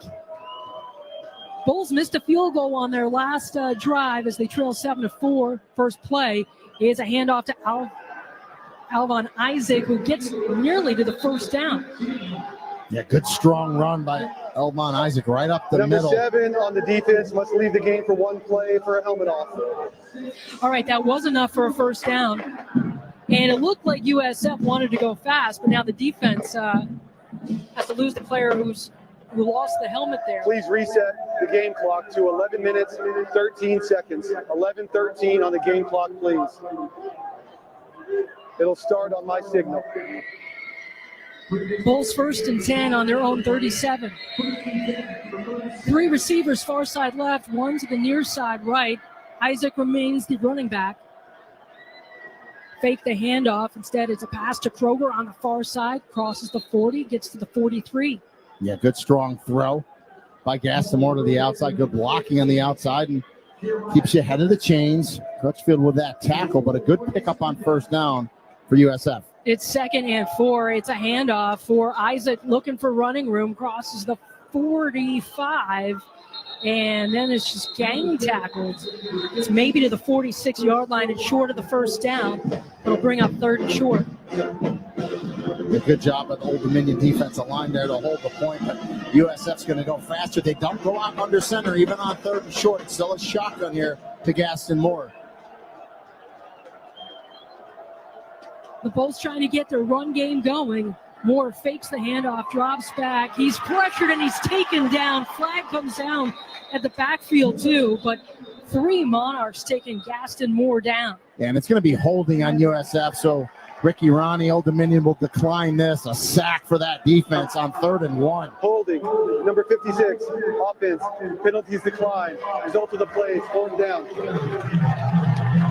Both going against Cole Skinner, the right guard of USF. You know, I'm a little old school, I'm a little old-fashioned. 3rd and 1, I say, let's hand it off. Let's go get that first down. But these new age offenses, they stay in the shotgun, they snap it. It was a drop-back pass, and Gaston Moore had nowhere to go, had to eat it as he's sacked by that Old Dominion defense. Punting unit is out there for USF. Gladding for Old Dominion stands at his own 12. And it's going to be a pooch kick from Chase Leon. Gladding calls for the fair catch, and he makes it at about the 15-yard line. So Quinn Hennicle will get back to work after that 43-yard punt from South Florida. Old Dominion hanging on to a 7-3 lead in the Cure Bowl with 9:45 to go in the first half. And you do feel like with every rep, Quinn Hennicle just looks more comfortable, looks more in rhythm.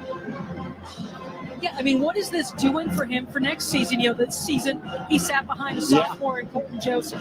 Yeah, no doubt it's helping his confidence. And he obviously wants to finish this game out. Long way to go, but would love to get a bowl win under his belt. This is our first look at the running back Hargrove, who gets the carry. Takes it just a couple of yards past the line of scrimmage.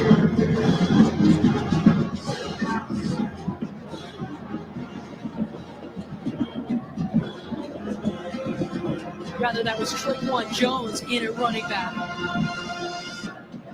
And now Jones will go line up as a receiver where there's 5 receivers out on the field for Old Dominion. Quick snap, quick hitter, and the pass is incomplete from Hennicle. Bring up 3rd and 8. Yeah, just a little option route in the slot to the wide receiver, and they just could not complete it.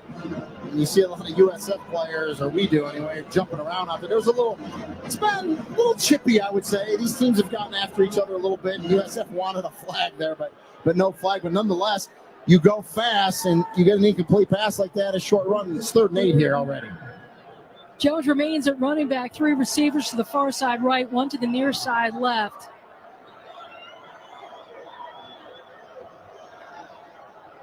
Hennicle the snap.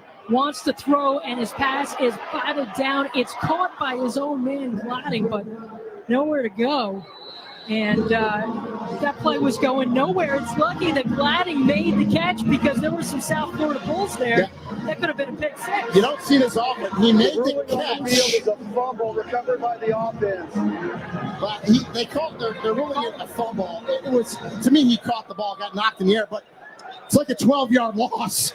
But if you're Gladding ruled, yeah, I think replay is going to get involved here. I don't believe that was a fumble. I know my eyes, I'm getting old, Jamie. But it got knocked up in the air, and it looked like Gladden came and caught it, and rightfully so, because it was going to get intercepted. Right, I didn't see the ball bounce. I did not either. And it seemed to me. Ruling on the field.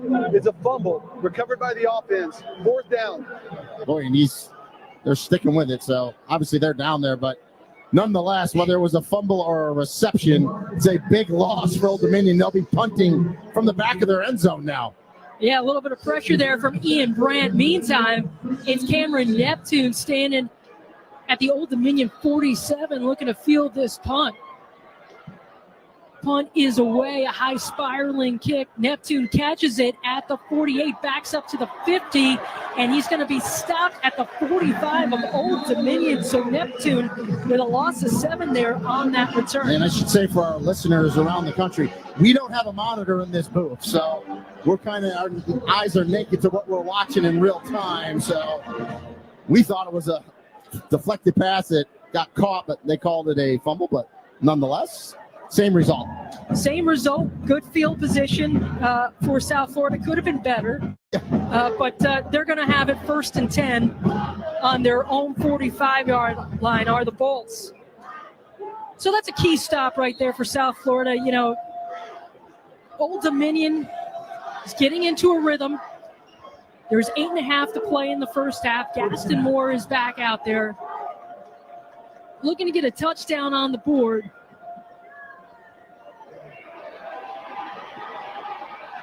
This is a handoff that's going nowhere. Yeah, Fred Giles on that tackle, the defensive lineman, and just another loss for USF. They tried to go kind of jet sweep with some movement to fool Old Dominion. They were not fooled. It was a loss of 1, and now there's a reverse, and back to Moore, and he's got a man, and it's complete to Kroger at the 35-yard line of Old Dominion. Jeremiah Cover hauling it in. That was a reverse pass. Kroger runs a corner out to the opposite side of the field. Excellent throw to get it to him by Moore as the ball got thrown back to him. Little flea flicker action there. And a big-time play for USF. Now, can they capitalize on this big play? Yeah, South Florida 1st and 10 on Old Dominion's 31. Excellent field position here for the Bolts. But they throw out a little trick play here, and it works. But you see that speed from South Florida. Moore fires. He's got a man wide open, and it's caught into the end zone. Jeremiah Cover finishing what he started. Touchdown, USF.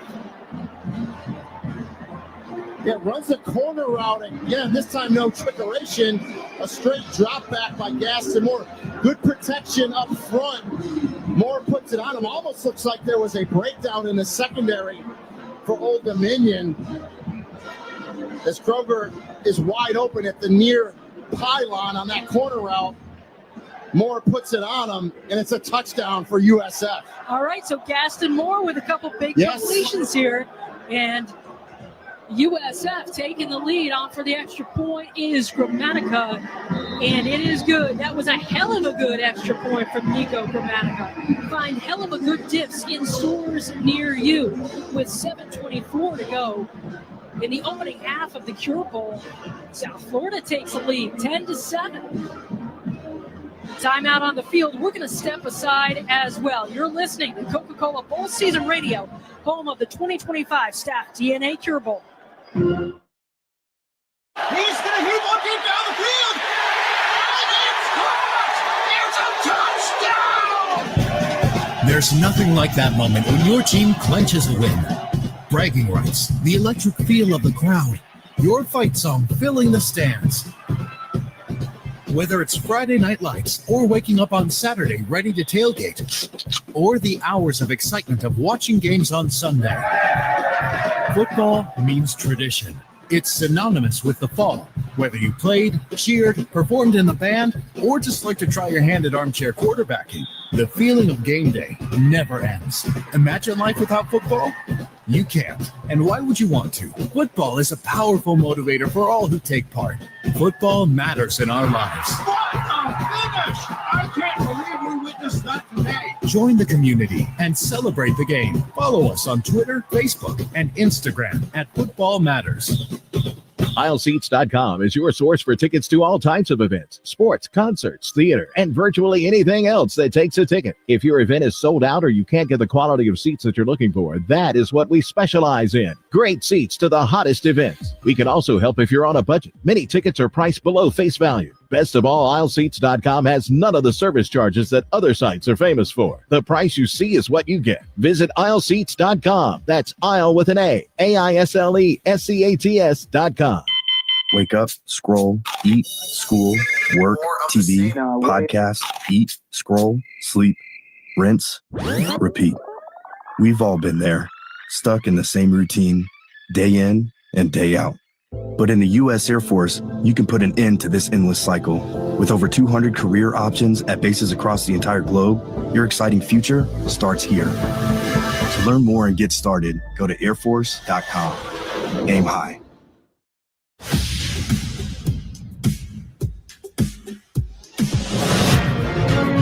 You're in Coca-Cola Bowl season. Now back to the 2025 Staff DNA Cure Bowl. Jamie Say alongside Rini Ngolia, Bridget Howard down on the sideline, Gaston Moore to Jeremiah Coger for the touchdown, and USF leads Old Dominion 10-7 in the opening half of the Cure Bowl. Let's go down to the sideline. Bridget. Thanks, Jamie. Well, it was fun hearing USF offensive coordinator Jack Taylor talk about standout freshman Jeremiah Coger this week. He told us we knew he was special the minute he walked in the door. He's a fun kid to be around. Can't say enough good things about him. The guys call him J Money, and he's got the confidence to go with a name like that, according to Taylor, telling me that kid is on a different level of confidence. He never stops talking, never has a bad day. He'll come bouncing into the quarterback room with all this energy, and he gave some energy and life there to USF, finally finding the end zone for the Bulls. Absolutely, they needed that score. Jeremiah Coger, 6'3" freshman from Baltimore, Maryland, 209 pounds. He's a specimen. Well, and a true freshman. So he was playing high school football this time last year, and he stepped up big time for USF this season. He's one to keep an eye on when new head coach Brian Hartline comes in and his offense, and I think Coger's going to be a mainstay in that wide receiver room. Absolutely. Adam Zuagi with the kickoff for South Florida, and he sends it into the back of the end zone for a touchback. There's some extracurricular activities there on the kick return, a little pushing and shoving, but cooler heads prevail. We get another look at Quinn Hennicle, the redshirt freshman quarterback for Old Dominion. Monarchs trail the Bulls 10-7. Old Dominion coming in this game on a 5-game win streak. Looking for their first bowl win under head coach Ricky Ronnie. 1st and 10 at the 25. Old Dominion going right to left. Monarchs in the white. 2 receivers on either side. And it's a handoff to Roche, who's got plenty of running room, crosses the 40, and he's down at the 47-yard line. Wow, what a run from Devin Roche. That hole just opening wide up. And good patience by Roche. Let that hole open up that inside zone as he bounces it to the right side for the big chunk yardage there. Old Dominion moves quick to the line. Same formation. Roche is in. Hennicle now will let it fly. He's got a man wide open, Gladding, and just can't complete it. Gladding would have been off to the end zone if he could haul that in. Gladding was 10 steps behind the defender there, but it was a quarterback pressure by USF and Michael Williams that forced Quinn Hennicle to throw that ball a count before he wanted to as he got hit, and it goes incomplete, but that would have been a walk-in touchdown, as you said, Jamie. Instead, it's 2nd and 10 at the Old Dominion 44. Hennicle barking out a play. 2 receivers to either side. Roche remains the running back. And the play goes to Roche. This time he's not going anywhere. Stopped at the line of scrimmage. That'll bring up 3rd and long. Yeah, good penetration by Rico Watson there. Michael Williams again was there for USF. Good job at the line of scrimmage. Both of these offenses go No huddle, up tempo. Hennikel, the pass, sends it down the sideline, but it's behind his receiver and incomplete. It was intended for Ja'Cory Thomas, but Ben Knox was all over him. So that'll bring out Bloody Unit. That just wasn't a good throw by Quinn Hennikel. He's mad at himself walking off the field. He just kind of short-armed that, did not release it the way he wanted to, and it was well behind the receiver. But, that's a ball. It's good coverage, but that's a 50-50 ball. You want to give your receiver a chance, but he just didn't get the ball out there. Ian Brandt at the 30 punts it away. Neptune will field this one, and he calls for the fair catch at the 15. He's tackled anyway, and there's the flag.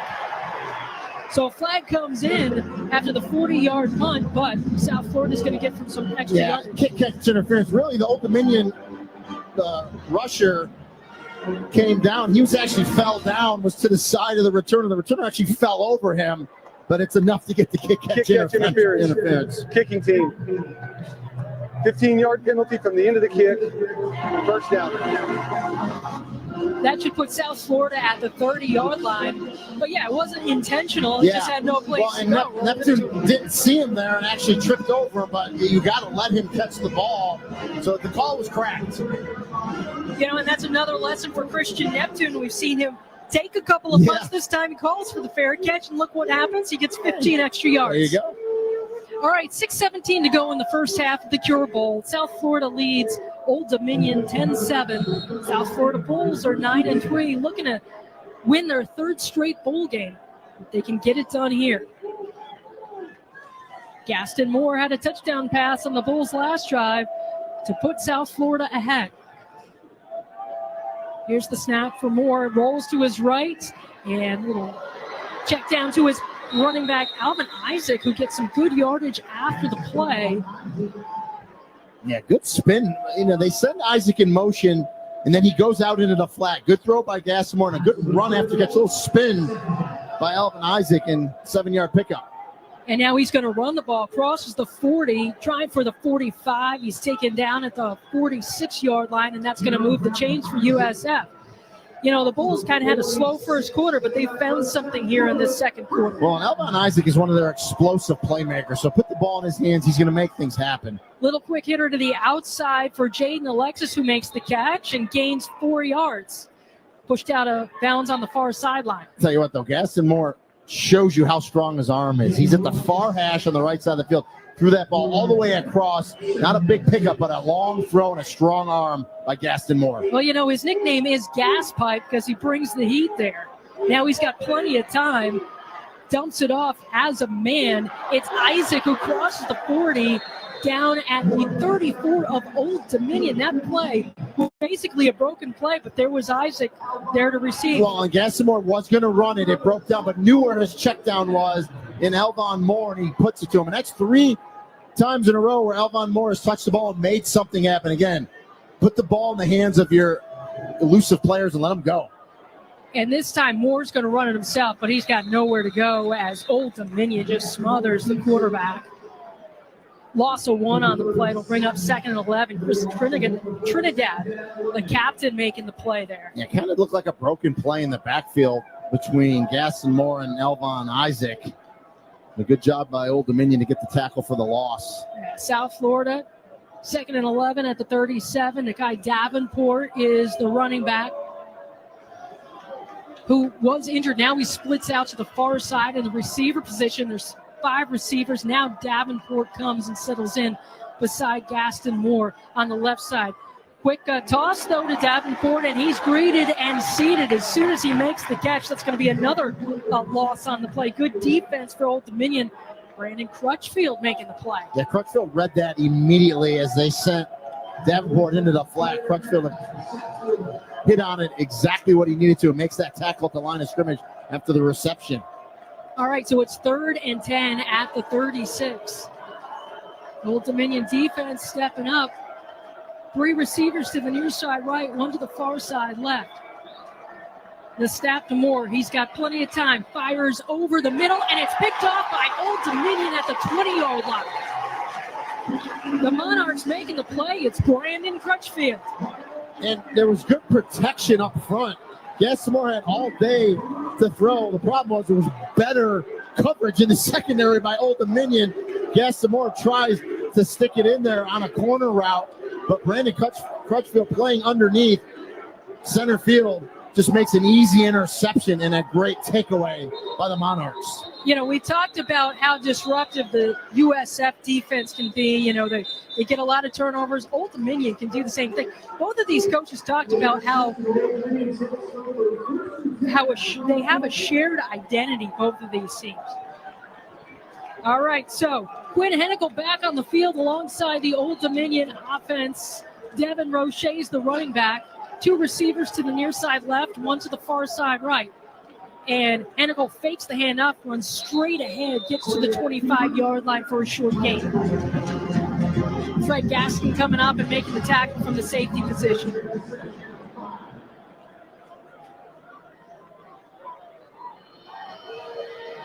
Four receivers, 2 spread out to each side. Roche is to the right of Hennikel. Now he goes in motion. Hennikel is going to run it again. Crosses the line of scrimmage, short gain. It's 2 yards shy of the first down. It'll be 3rd and 8. Number 4 for the defense must leave the game for 1 play per helmet off. Helmets are coming off today. They need to buckle these things up. And 3rd and short here. And Michael Williams, that's number 4 for USF. He's played really well up front. Now he's out in a very crucial play here for USF defensively. It's 3rd and 2. Old Dominion has it at its own 28.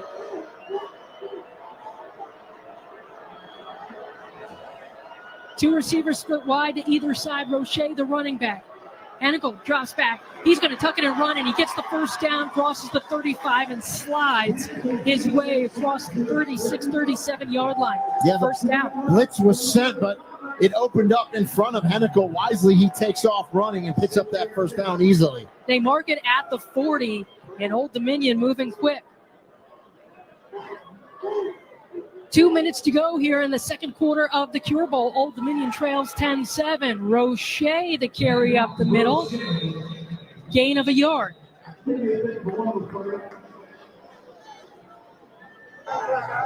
This is the 2-minute timeout. All right, there's the 2-minute timeout in the first half of the Cure Bowl. We're going to step aside as well with the score: South Florida 10, Old Dominion 7 at the Staff DNA Cure Bowl. More from bowl season after this from Navy Federal Credit Union. Tim, I'm receiving an important update. Ooh, are you getting night vision? No, I just found out you could get $200 with Navy Federal Credit Union when you refinance your auto loans from another lender. So no night vision? No night vision. Learn more at NavyFederal.org/auto loans. Navy Federal Credit Union. Our members are the mission. Navy Federal is insured by NCUA. Credit and collateral subject to approval. Refinance loan must be at least $5,000 to be eligible for the $200. Terms and conditions apply. Wake up, scroll, eat, school, work, TV, podcast, eat, scroll, sleep, rinse, repeat. We've all been there, stuck in the same routine, day in and day out. But in the U.S. Air Force, you can put an end to this endless cycle. With over 200 career options at bases across the entire globe, your exciting future starts here. To learn more and get started, go to airforce.com. Aim high. In 1917, Agnes and Herbert Greer recognized a need for high-quality cold-rolled strip steel. Their solution? They founded Greer Steel and built a state-of-the-art manufacturing facility to produce the highest quality strip steel available. The company was built one customer at a time. It was built with true relationships. Today, Greer Steel not only remains a leader in the industry, but is an extraordinary resource for clients that demand more efficient production, which increases their profit. With a long reputation as an innovator, the Dover, Ohio mill is home to the Laser Matte Finisher, the only unit of its kind in the United States, plus a gold standard metallurgical lab. I'm John Racy, president of Greer Steel, and Agnes and Herbert Greer were my grandparents. We make steel that will meet your requirements and exceed your expectations. To learn more, visit us at GreerSteel.com. Hoppy Kercheval in the Bowl Season Radio Studios coming up at halftime. Highlights from the first half, and we'll go live to Mobile, Alabama for a preview of tonight's 68 Ventures Bowl game between Louisiana and Delaware. Right now, let's get back to Orlando and Rini and Golia, Bridget Howard, and Jamie Say. Jamie? Thank you, Hoppy. Looking for the ultimate bowling experience? Discover everything you need at goldbowling.com. Find local bowling centers, sharpen your skills with pro tips, stay updated with the latest news, and grab exclusive deals. Whether you're a seasoned bowler or just playing for fun, start the fun now. Visit goldbowling.com. We got a fun bowl game here at the Cure Bowl in downtown Orlando. USF leads Old Dominion 10-7. Both of these teams coming in with 9 wins, hoping for a 10th and a Cure Bowl trophy. The Monarch offense is on the field at 2nd and 9 on its own 36-yard line as redshirt freshman Quinn Hennicle looks to direct a scoring drive in these final 2 minutes of the first half. Hennicle, plenty of time, now gets rid of it, but fires out of the reach of his intended receiver, Ja'Cory Thomas. Yeah, took a hit by Jalen Schuler there from USF. Protection looked good in the beginning, but it broke down really fast, and Schuler got there and put a good hit on Quinn Hennicle. Old Dominion is 3 of 7 on third down. It's 3rd and 9 at the 36. Old Dominion does not want to give this ball back to USF. 3 receivers on the far side right, 1 to the near side left. Roche, the running back. Hennicle taking his time. Now Roche comes to the near sideline. There's the snap. Hennicle dancing around, fires, has his man complete, and that's going to be enough for a first down. Trey Brown on the reception on the far side. Navy Federal Credit Union, proudly serving all branches of the Armed Forces, veterans, and their families. Learn more at NavyFederal.org. Our members are the mission. 1st and 10 at the Old Dominion 47. 3 receivers near side left, 1 to the far side right. Hennicle, the snap, hands it off to Roche, who goes up to middle. He's stopped short, just shy of the 50-yard line. And Old Dominion will finally take the timeout. It's the first one of the half. They had 3, so doing a nice job here moving the ball. With the play before, what a throw by Quinn Hennicle. Looked like he was going to try to run for it. Linebacker Mac Harris was barreling down on him, but he threw it to Trey Brown, who did an exceptional job to come back for that ball, make that catch, turn it up, and get the first down. Yeah, that was a critical play there from the young guy, Quinn Hennicle. Bowl-bound teams bring their best, so should you. Nothing says game day like the bowl-worthy taste of Hampton Farms peanuts. Bring the flavor, bring the tradition. Hampton Farms, the official peanut of bowl season. Available in your favorite grocer's produce section. Let's get nutty. Why not? We're getting nutty here. Let's get nutty here. 1:24 left in the second quarter. You know, there's been a feeling out process for both of these teams, but now the offenses are in rhythm as the timeout is over. Hennicle from the shotgun. Roche, the running back, 2 receivers to the near side left. Fakes the handoff. Hennicle lofts it up over the middle, and he just overthrows his intended target. That was Trey Brown, who had a step or 2 on his intended, on his defender, Jonas DeClona. Just not on the same page there. But that time, Hennicle at least got the ball out there. A lot of bodies flying around him in the pocket. He stayed right in there, threw that deep ball, just could not hook up with his receiver. Another 3rd and long situation, 3rd and 8 on the Old Dominion 49. The Monarchs quarterback looks to the sideline, gets the playing call.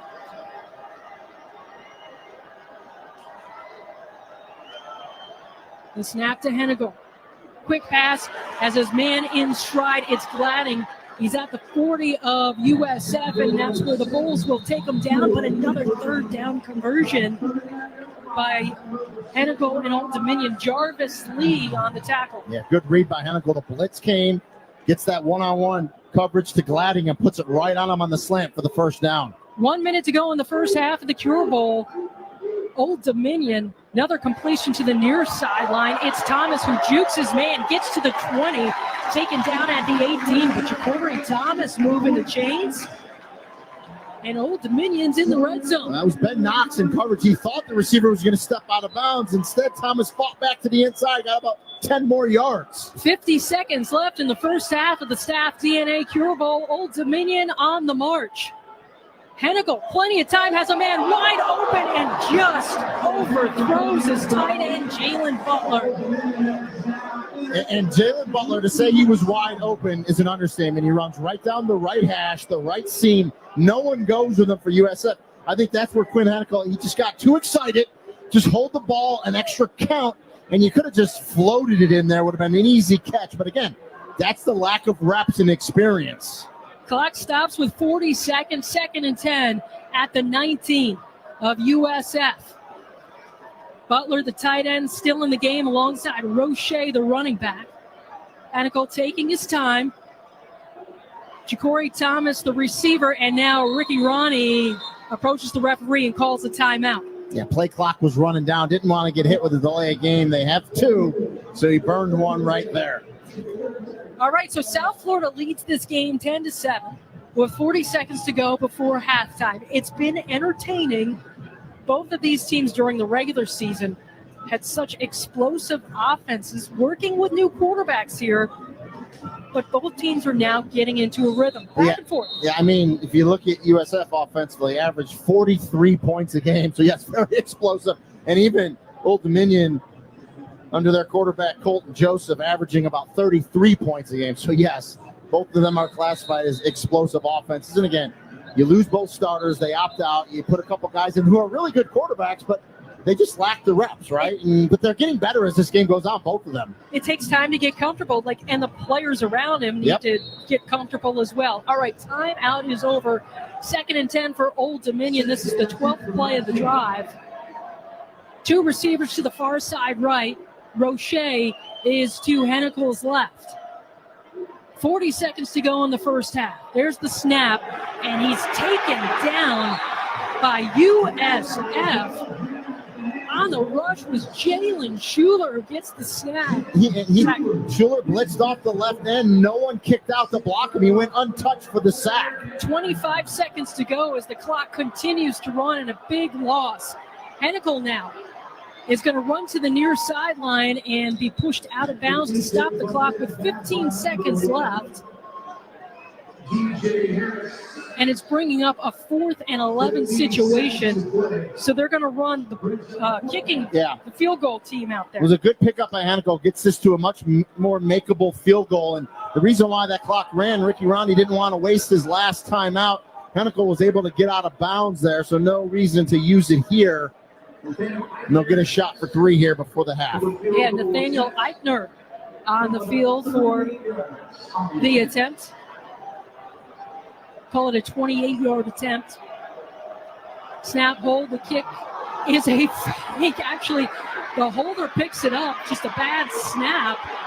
And the holder is running around, and he's finally taken down. It was Ian Brandt taken down by Jalen Schuler, but the snap appeared to be low. And there's a flag on the play as well. Holding, number 93, offense, penalty is declined. Result of the play is a turnover on downs, first down, South Florida. The kicker got called for holding. He actually grabbed the defender to not let him go after the holder, who, you're right, it wasn't a fake. He just dropped the snap. Number 96 for Old Dominion must leave the game for 1 play for a helmet off. Please reset the game clock to 5 seconds. Yeah, with 5 seconds on the game clock. I was going to say, there's 3. They're going to put 5. If I'm USF, you just take a knee here and get into the locker room. Yeah, the ball is placed at the USF 24-yard line with 5 seconds to go. But yeah, Ian Brandt just scrambling around. I was like, well, maybe he's going to run. He's going to get into it, but no. But South Florida had it all on there, and Gaston Moore takes the snap, and it's been an entertaining first half in the Staff DNA Cure Bowl. Yeah, entertaining first half again. Kind of, what we thought, a little sloppiness, but then some good plays as well. Both quarterbacks starting to find themselves, and I would expect the second half to be even cleaner. Yeah, Old Dominion's got a lot to talk about, as does USF, as both teams go to halftime. Let's send it down to Bridget, who's got Ricky Ronnie. Thanks, Jamie. Coach Quinn Hennikel gets the start today, your backup quarterback, unable to convert on that last drive. What will your message be to him in the locker room? No, I mean, we had some open guys. We got to hit them. So, I mean, that's the message. He knows that. In his second start, there's some of that sort of stuff. I think they're doing a nice job on defense, but we've had some guys open. We got to make sure we convert on them, and a little bit's that we got to protect him well. Everyone's got to help him out. Thank you, Coach. All right, thank you. All right, thanks, Bridget. That was a good word from Ricky Ronnie. I think he's pleased with his young quarterback. Obviously, they wanted points there, didn't get it, but hey, they're only down a field goal. This is the end of the first half with the score. South Florida's 10, Old Dominion 7. Hoppy Kercheval is coming up next in the bowl season radio studio after this from Hell of a Good Dip. This season, the action isn't just on the field, it's in every game day spread. Hell of a Good Dips bring bold flavor to every tailgate, made for dunking, scooping, and celebrating every big play. Find Hell of a Good in stores near you and follow on Instagram at Hell of a Good Dips. Start dipping with Hell of a Good. Tim, I'm receiving an important update. Ooh, are you getting night vision? No, I just found out you could get $200 with Navy Federal Credit Union when you refinance your auto loans from another lender. So, no night vision? No night vision. Learn more at NavyFederal.org/auto loans. Navy Federal Credit Union. Our members are the mission. Navy Federal is insured by NCUA. Credit and collateral subject to approval. Refinance loan must be at least $5,000 to be eligible for the $200. Terms and conditions apply. It takes a different breed to be the first to respond. The first on the scene. The first to tackle disaster head on. At ServPro, we witness the bravery of first responders almost every day. So to all those who never give a second thought to being the first ones in, this game's for you. ServPro, proud supporter of our nation's first responders. If your child has a common orthopedic condition, that doesn't mean you can only get common treatments. You can choose Shriners Children's. Our world-class care is not limited to insurance networks or to what's been done before. The same doctors who innovate treatments for the most complicated orthopedic issues will help your child grow and develop properly. See what we do at ShrinersChildren's.org. Shriners Children's, the most amazing care anywhere. It's halftime at the 2025 Staff DNA Cure Bowl. To recap the first half, here is Hoppy Kercheval. And at the half, it's South Florida 10, Old Dominion 7. Let's look at some highlights from the first half. For ODU, they get excellent field position on their first possession when Devin Roche returns a South Florida punt 48 yards to the USF 32. 3 plays later, on 4th and 4 from the 26, the Monarchs are going to go for it.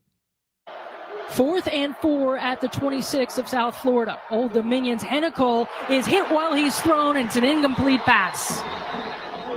So the South Florida defense holds off Old Dominion. Mac Harris, one of the captains, coming in to make the play. And that's one of the things that didn't change The ruling for on the USF. field is an incomplete pass, turnover on downs. So nothing comes of that great Roche punt return. ODU's next possession, Quinn Hennicle with a 17-yard completion, and the Monarchs are at midfield. Then Traquan Jones up the middle for another 15. 2 plays later, the South Florida defense comes up with a big play. Hennicle, though, his pass is deflected, and it's scooped up by USF. Was it a pass or was it a fumble?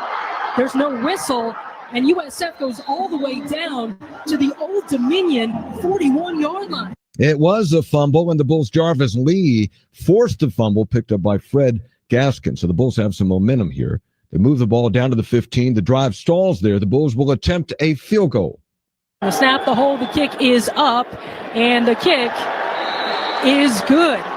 That's Nico Grammatica with the field goal. They call him Automatica, and that did apply on that kick. First score of the game, and USF leads 3-0. 5 minutes left in the first quarter. ODU looking to respond. Hennicle's pass complete to Naheem Abdul Rahim Gladding. Good for 28 yards. Several plays later, the Monarchs are in the red zone. A roughing the passer call, and ODU has 1st and goal from the 5. 2 receivers to either side. Hennicle takes the snap, runs untouched into the end zone. Quinn Hennicle, touchdown for Old Dominion. And the Monarchs take the lead in the Cure Bowl. Yeah, 7-3 the score at that point with the Monarchs on top. Early second quarter, USF now moving. On 4th and 7 from the ODU 30, The Bulls take a timeout to think about it. They decide to bring in Gramatica again. Gramatica, 7 of 8 from the 40 to 49-yard field goal range. The snap, the hold, the kick is up. And it is no good. Nico Gramatica with the miss there. Yeah, the normally Gramatica misses. The field goal attempt score stays 7-3 ODU with 11:30 left to go in the second quarter. Later in the quarter, USF, a flea flicker, picks up 25 yards. The Bulls are at the ODU 31. And then it's a quick strike to the end zone by Gaston Moore. Moore fires. He's got a man wide open, and it's caught into the end zone. Jeremiah Coger finishing what he started. Touchdown, USF. And USF takes the lead 10-7, 7:24 left in the half. Under 3 minutes left in the half. The Bulls are trying to put together a scoring drive before halftime, but Gaston Moore throws a pick. 3 receivers to the near side right, 1 to the far side left. The snap to Moore. He's got plenty of time. Fires over the middle, and it's picked off by Old Dominion at the 20-yard line. The Monarchs making the play. It's Brandon Crutchfield. So under 2 minutes left, the Monarchs with the ball. They drive to the 19 with 40 seconds remaining. A USF blitz pushes the Monarchs back to the 26. On 4th down, ODU will try a field goal, or will they? Snap, hold, the kick is a fake. Actually, the holder picks it up, just a bad snap, and the holder is running around, and he's finally taken down. It was Ian Brandt taken down by Jalen Schuler, but the snap appeared to be low. Never a good situation when the holder's running around. So the field goal attempt fails, and at the half, South Florida 10, Old Dominion 7. As halftime continues, this is the Staff DNA Cure Bowl on Coca-Cola Bowl Season Radio. In 1917, Agnes and Herbert Greer recognized a need for high-quality cold-rolled strip steel. Their solution? They founded Greer Steel and built a state-of-the-art manufacturing facility to produce the highest quality strip steel available. The company was built one customer at a time. It was built with true relationships. Today, Greer Steel not only remains a leader in the industry, but is an extraordinary resource for clients that demand more efficient production, which increases their profit. With a long reputation as an innovator, the Dover, Ohio mill is home to the Laser Matte Finisher, the only unit of its kind in the United States, plus a gold standard metallurgical lab. I'm John Racy, president of Greer Steel, and Agnes and Herbert Greer were my grandparents.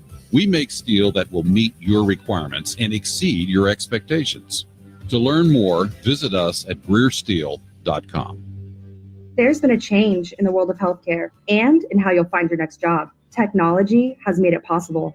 If you're planning your next career move, temporary contract, staff position, a local assignment, or even per diem shifts, look to Staff DNA. You can see all jobs with pay and full details in one place with no need to register. Plus, customize the pay to suit you and your family's needs with no recruiter needed. Staff DNA, the #1 app for finding healthcare jobs. Download it now. Right after turkey and through the new year, it's bowl season today. From big city lights to cold, snowy nights, it's bowl season today. Our gridiron dreams bring us here for our teams, where the fans tailgate and we all celebrate that it's bowl season today. Happy bowl season, everybody.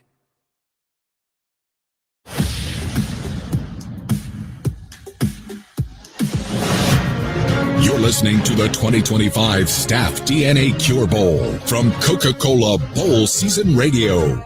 And at the half, it's South Florida 10, Old Dominion 7. Now later tonight, it's the 68 Ventures Bowl in Mobile, Alabama, as Louisiana and Delaware battle. Let's go live to Mike Grace and Randy Kennedy, who will have the call for the game from Hancock Whitney Stadium in Mobile for a preview of tonight's game. Guys? Hoppy, thank you very much. If I were to ask you where the festival known as Mardi Gras began, you might think New Orleans, but in fact, it started here in Mobile, Alabama. So when I say this city knows how to party, I mean it. The 68 Ventures Bowl Mardi Gras parade began last night, and it's still going. In fact, my broadcast partner, former Ole Miss Rebel running back Chad Pilcher, stuck behind it right now as he's trying to get to the stadium, but he is headed this way with a little luck and maybe some assistance from Mobile's finest. He'll make it in time for kickoff here at Hancock Whitney Stadium for the 27th annual 68 Ventures Bowl tonight. The Delaware Fighting Blue Hens and the Raging Cajuns from Louisiana. Randy Kennedy is an award-winning journalist and fixture in Mobile radio for the last decade or more. He's been a part of our crew here on the radio broadcast for the last couple of years as well. Randy, great to have you back, man.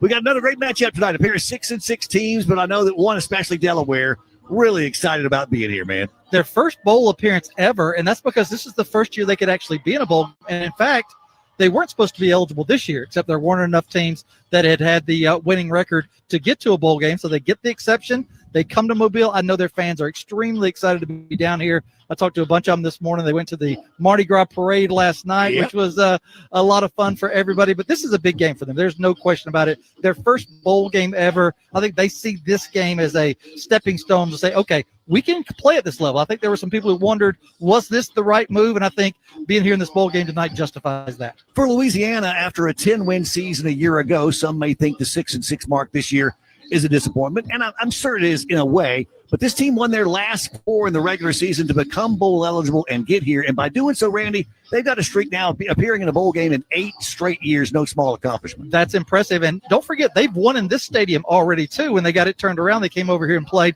the University of South Alabama. We're playing on the campus here tonight. They were good in that game, and now here they are back again. The other thing, Mike, is that they recruit this area a lot. Yeah. So this is not a home game for Louisiana, but it's certainly familiar territory for a whole bunch of their guys. So really a contrast there with these guys from Delaware, like, where's Mobile, Alabama? Whereas the folks in Louisiana are like, some of them say, that's my home.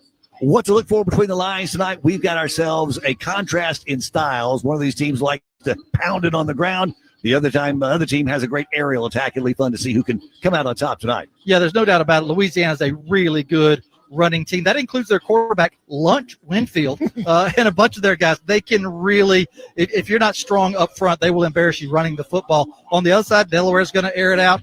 We've got what should be a perfect night for it tonight, regardless of what your style of football is. This should just be picture perfect for the offenses to be able to put up some yards and put up some numbers on the scoreboard. Nick Minicucci is the Delaware quarterback. He actually started the season as the backup, but came in game 1 when the starter Zach Marker was injured, and he has done nothing other than become a second-team All-Conference USA member, and again, led the league in 7 different offensive categories.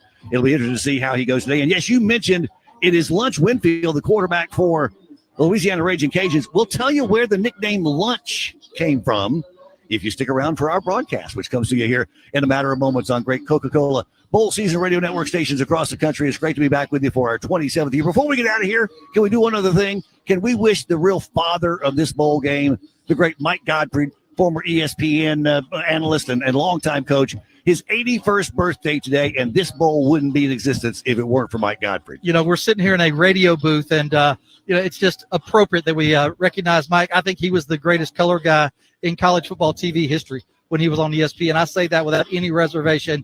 The absolute best on Saturday Night Football, and we want to wish him a happy birthday. And, yeah, like you said, just a royalty in the city of Mobile, Alabama. If there's ever been a better team than him and Ron Franklin, I can't imagine who that was. Well, stick around, guys. Again, we're having fun tonight in Mobile. The party just minutes away. We'll get you back after a quick timeout as we continue on the Coca-Cola Bowl Season Radio Network. Thanks, Mike and Randy. Look forward to your broadcast tonight. More from our halftime show after this from Scooter's Coffee, official coffee of bowl season. Today's cup of Scooter's Coffee was hard-earned in the trenches of School Zone Triumph. That pickup line is always a crawling mess of SUVs and minivans. But you timed it perfectly, getting there precisely between long-waiting early arrivers and last-minute moms. Even got a nice job from the oldest. Sure, he called your bruh, but you'll take it. So enjoy that Scooter's Coffee, you pickup line prodigy. You earned it. Scooter's Coffee. You earned it. Aisleseats.com is your source for tickets to all types of events, sports, concerts, theater, and virtually anything else that takes a ticket. If your event is sold out or you can't get the quality of seats that you're looking for, that is what we specialize in. Great seats to the hottest events. We can also help if you're on a budget. Many tickets are priced below face value. Best of all, Aisleseats.com has none of the service charges that other sites are famous for. The price you see is what you get. Visit Aisleseats.com. That's aisle with an A. AISLESEATS.com. What a matchup we've got, folks. Just nonstop action. The energy is electric and the fans are all in. An intense game like this calls for a Coca-Cola. Crisp and refreshing. That's a game changer. Yeah, that taste scores every time. And just like that, they're back at it. Passionate fans and an ice-cold Coca-Cola. Now that's a winning combo. No matter the team, no matter the sport, everyone knows fan work is thirsty work. Enjoy a Coca-Cola. This season, the action isn't just on the field. It's in every game day spread. Hell of a Good dips bring bold flavor to every watch party. Made for dunking, scooping, and celebrating every big play. Find Hell of a Good in stores near you and follow on Instagram at Hell of a Good Dips. Start dipping with Hell of a Good.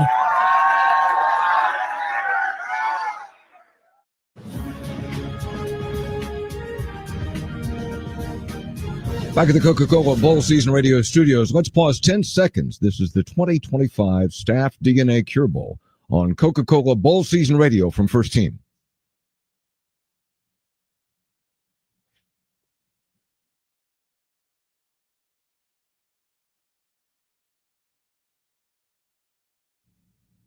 Some college football news. Ohio University has fired Coach Brian Smith for cause, saying Smith violated his contract by, quote, engaging in serious professional misconduct and participating in activities that reflect unfavorably on the university.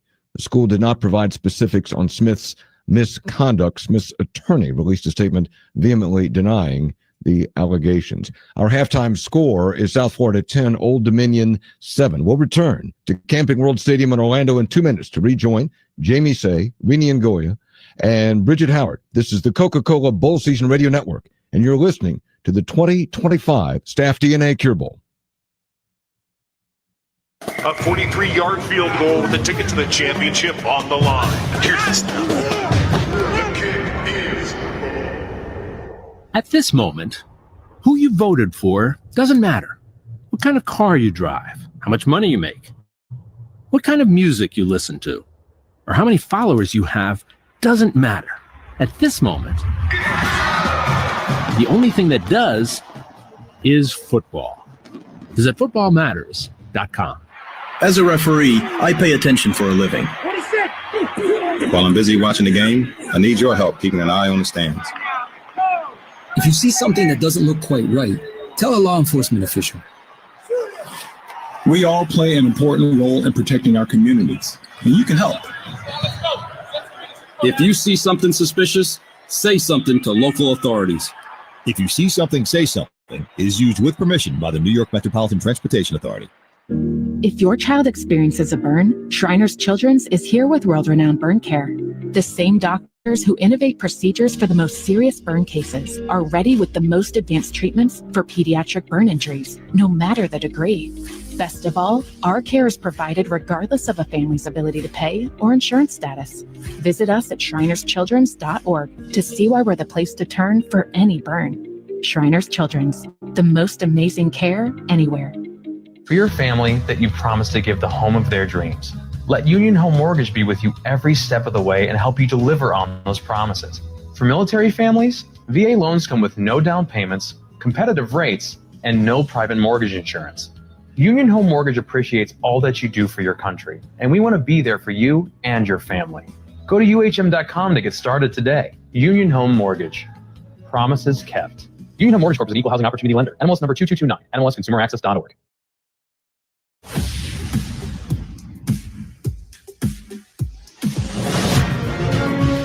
This is the 2025 Staff DNA Cure Bowl. It's time for the second half kickoff. Once again, along with Rini Ngoya and Bridget Howard, here's Jamie Say. We are 50 seconds away from the beginning of the third quarter at the Staff DNA Cure Bowl with South Florida leading Old Dominion 10-7. Halftime statistics are brought to you by Genius Sports, a global leader in sports technology. Rini. Yeah, Old Dominion, 45 total plays, 189 yards. They were 9 for 18 passing, 115 through the air, 27 rushes for 74 yards. USF, 34 total plays for 179 yards, 13 of 17 through the air, and a touchdown, 161 through the air. Only 18 yards rushing on 17 carries. 15:30 time of possession for Old Dominion, 14:30 for USF, so pretty even, and hence why we have a 10-7 lead here at halftime for USF. Let's go down to the sideline. Bridget, you had the chance to talk to USF coach Kevin Patrick. I did, and when I talked with KP, I said, first things first, what was the message to Gaston Moore at the break? He said it was the same message I said to everyone. We need to settle down and play our game. As for the defense, he said, we're getting there and we're causing problems, but we have to tackle and finish the plays. Overall, he said the message to the group was we have to play our game, settle in to be able to get the win in this one. Thank you, Bridget. Yes, South Florida leads this 10-7. The Bulls will be kicking off to start this second half as Old Dominion won the coin toss and deferred to this second half. So Old Dominion has shown flashes. They've had some good drives. They've committed some turnovers and couldn't complete those drives, but they're very much within striking distance of this 2025 Cure Bowl. It's the consistency. Both offenses number 20 for Old Dominion is now have played well in spurts, but it's that consistency of the drive to put back-to-back first downs together, move the ball, and then finish it off with points. They've had nice plays in there, but they got to just continue with that consistency and try to finish off drives.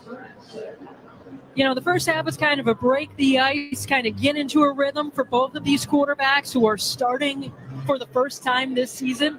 We'll see what kind of rhythm both teams have offensively in the second half, but the defenses for both teams have been playing really well.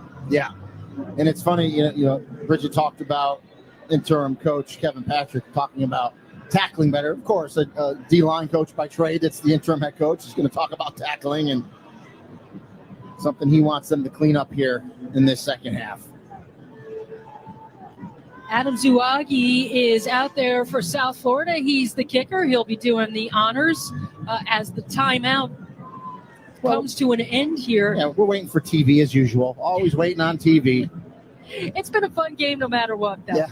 Yeah, back to receive for Old Dominion is Traquan Jones, the junior from Bartow High School out of Florida. Both of these teams, obviously South Florida's going to have a ton of Florida kids, but Old Dominion has some guys too. All right, the timeout is over, I should say.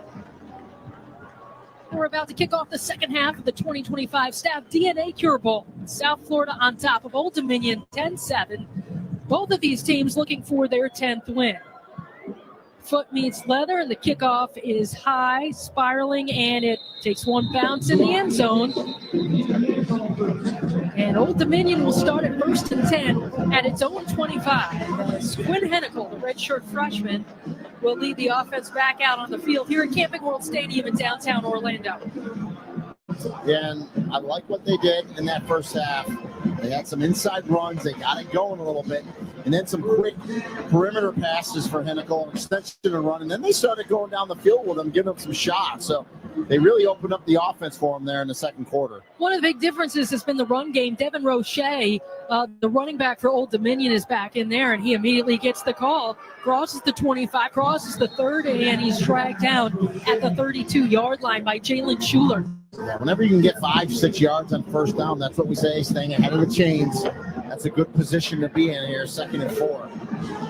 2nd and 4 at the Old Dominion 31. Monarchs quarterback Quinn Hennicle is coming to his own in this game. 3 receivers to the far side left, 1 to the near side right. It's another running play for Roche, fighting to try to get to that 35-yard line on the first down, but he's about 1 yard short of the 3rd and 1. Jalen Stokes making the tackle. Yeah, just inside zone again. Good job by Roche to fight through. Couldn't quite get the first down, but 3rd and short here. 2 receivers to either side. Roche, the running back, to the right of Hennicle, who looks over to his sideline to get the play call. I'd give it to him again. Inside zone, 3rd and short. And now Roche will move to Hennicle's left side. There's the snap, and it is a handoff to Roche, and he finds just enough room to get a 2-yard gain and that first down. Yeah, make that concerted effort here in the second half to run the ball. Injury to the defense. We got an injured South Florida Bull on the field right now. That's the stoppage of play. Mac Harris is down on the field, and he's really the heartbeat of this USF defense. He sets the standard defensively for them. He's the leader. I said earlier, he came into this game over 100 tackles. This will be extended into a full media timeout. 2 interceptions, a touchdown, 7.5 tackles for a loss. I mean, he does everything in there at that middle linebacker spot. All right, so there's a timeout on the field as Mac Harris is being tended to. We're going to step aside as well. With the score, South Florida 10, Old Dominion 7. We will return to the Staff DNA Cure Bowl after this from Staff DNA. You book a ride, vacation, and dinner all through an app. So why not take the same approach to your job search? Staff DNA is how healthcare professionals now look for temporary contracts, staff positions, local assignments, or per diem shifts with just a few clicks. You can see all jobs with pay and details in one place without even registering. Customize your pay to suit your needs, get real-time status updates, and even accept offers all in the app. Staff DNA, the #1 app for finding healthcare jobs. Download it now. Wake up, scroll, eat, school, work, TV, podcast, eat, scroll, sleep, rinse, repeat. We've all been there, stuck in the same routine, day in and day out. But in the U.S. Air Force, you can put an end to this endless cycle. With over 200 career options at bases across the entire globe, your exciting future starts here. To learn more and get started, go to airforce.com. Aim high. Today's cup of Scooters coffee was hard-earned through parallel parking perfection. Oh, the stakes were high, the spot was tight, and everyone was watching, including that red hatchback that wanted to shark the spot. But you rose to the occasion. Use the mirror trick you learned from the internet and, well, earn the respect of everyone on the boulevard. No backup cam? No problem. So enjoy that delicious cup of Scooters coffee, you parallel parking wonderkin. Scooters coffee. You earned it. A 43-yard field goal with a ticket to the championship on the line. Here's the snap. The kick is... At this moment, who you voted for doesn't matter. What kind of car you drive, how much money you make, what kind of music you listen to, or how many followers you have doesn't matter. At this moment, the only thing that does is football. Visit footballmatters.com.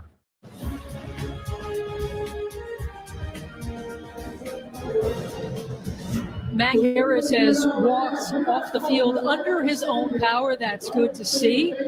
Rodney Hill is his backup at the linebacker position, but Mac Harris, Rini, as we were talking, he really is like the heart and soul of this defense. No, he connects the defense. He's had a phenomenal year. Everyone looks up to him. It's great that he walked off under his own power. Let's hope he returns into this game. Absolutely. He's a grad student. This is his last game as a USF Bowl. You know, he's played all of his years here at USF. Let's go downstairs to Bridget Howard. Bridget. Thanks, Jamie. Well, you guys have referred to him as the heartbeat of this defense. Well, his nickname is also the mayor. Mac Harris is referred to as the mayor on this USF team, and after talking with him this week, it's very fitting. It started with defensive coordinator Todd Orlando one day after practice saying, look, the mayor has to go when Harris was pulled for media interviews. It was made as a quick little joke and has taken on its own life, but it is very fitting for him. The heartbeat, the mayor, all the same, right? Absolutely. You know, he was one of the player representatives in the Cure Bowl press conference on Monday. It was so impressive. He's from nearby the Villages, which is only about an hour away from Orlando. So it's great to have him in this game. We hope he comes back. Meanwhile, play is resuming. It's 1st and 10 for Old Dominion on its own 36-yard line. Traquan Jones, the running back for the Monarchs. 2 receivers to the far side left, 1 to the near side right. Jones gets the delayed handoff, and he's greeted immediately. Maybe a gain of 1, maybe no yardage, but that was Rodney Hill coming in to make up the play. Yeah, Rodney Hill just came in for Mac Harris at that middle linebacker spot, hit the gap hard, and made that tackle at the line of scrimmage. Yeah, 2nd and 6 at the 36 is Old Dominion. Both of these teams run quick, no-huddle offenses. Hanigal gets the snap, fakes the handoff, tosses, and the ball is deflected up in the air off the receiver's hands and incomplete. Gladding wants that back. He was the targeted receiver, but for Old Dominion's sake, thankfully it wasn't. Well, you know, he dropped the ball, and Jalen Stokes just took him out and hit him, which you should, but if he didn't do that, he would have played the ball. probably could have got an interception there because that was just a straight drop. Yeah, ball bounced really high in the air. So it brings up 3rd and 10 for Old Dominion at the 36. 3 receivers far side left, 1 to the near side right. It's the tight end Dawson Johnson. And a whistle on the field. False start going against Old Dominion, so this will back them up 5 yards. False start. Number 69. Offense. 5-yard penalty. 3rd down. So this isn't quite the drive that Old Dominion was hoping for, but they've been known to pop a few big plays throughout the season and potentially in this game. And I expect Todd Orlando to be aggressive here. We'll see if he sends a blitz or not. He's not showing it. 3rd and 15 at the 31. 3 receivers far side left. 1 splits out wide. It's Ja'Cory Thomas. Hennicle will take off, and he's got nowhere to run. USF all over that play, blowing things up was Michael Williams II. Yeah, they weren't showing blitz, and they walked up and showed it, and then at the snap, they walked the guy off, blitz Jalen Schuler, and he and Michael Williams get to Hennicle for the sack. So a drive that started out promising, the 3 runs and the first down, then abruptly goes backwards the next 3 plays. It goes nowhere, so the punter Ian Brandt is out. Punt is away. High spiraling kick, and they call for the fair catch, but it bounces off of a man, and it's down to the 25. Meantime, a flag comes out. I couldn't tell who the ball deflected off of, but I think it was off USF. Yeah, I think it hit a USF player, so it was a live ball. It's a good job by Chris Neptune to jump on it. Now, there is a flag, so I think there might have been a block in the back on that USF player as the ball hit him. First down, South Florida. So they're going to pick it up. That's what they were going to call a block in the back, but they pick it up, and it definitely hit a USF player. So good heads-up play by Neptune to jump on that. They're going to mark the ball at the USF 26, and Gaston Moore comes out for USF's first drive of the second half. The Bulls lead the Staff DNA Cure Bowl 10-7. We've played 3 minutes in the second half. Gaston Moore getting the first start of his college career, and he's a grad student. Nikai Davenport suffered a little injury in the first half, is back in the game as Neptune goes in motion to the far side. And it's Davenport getting the call, but swarming is that defense for Old Dominion, and it's a loss of 2 yards. Yeah, just a zone read and just nowhere to go for Gaston Moore, because by the time he put it in the belly of Davenport, the defender from Old Dominion was there, Jeremy Mack Jr., and makes the tackle for the loss in the backfield. Ball marked at the 24 of USF. It's 2nd and 12. Moore the snap, and it's another handoff to Davenport, gets to the 30-yard line where he stopped. It's Jeremy Mack Jr. again for Old Dominion, playing well here at the start of this third quarter. Rather, he got to the 25-yard line, we'll say, the 30, so it's 3rd and long for USF.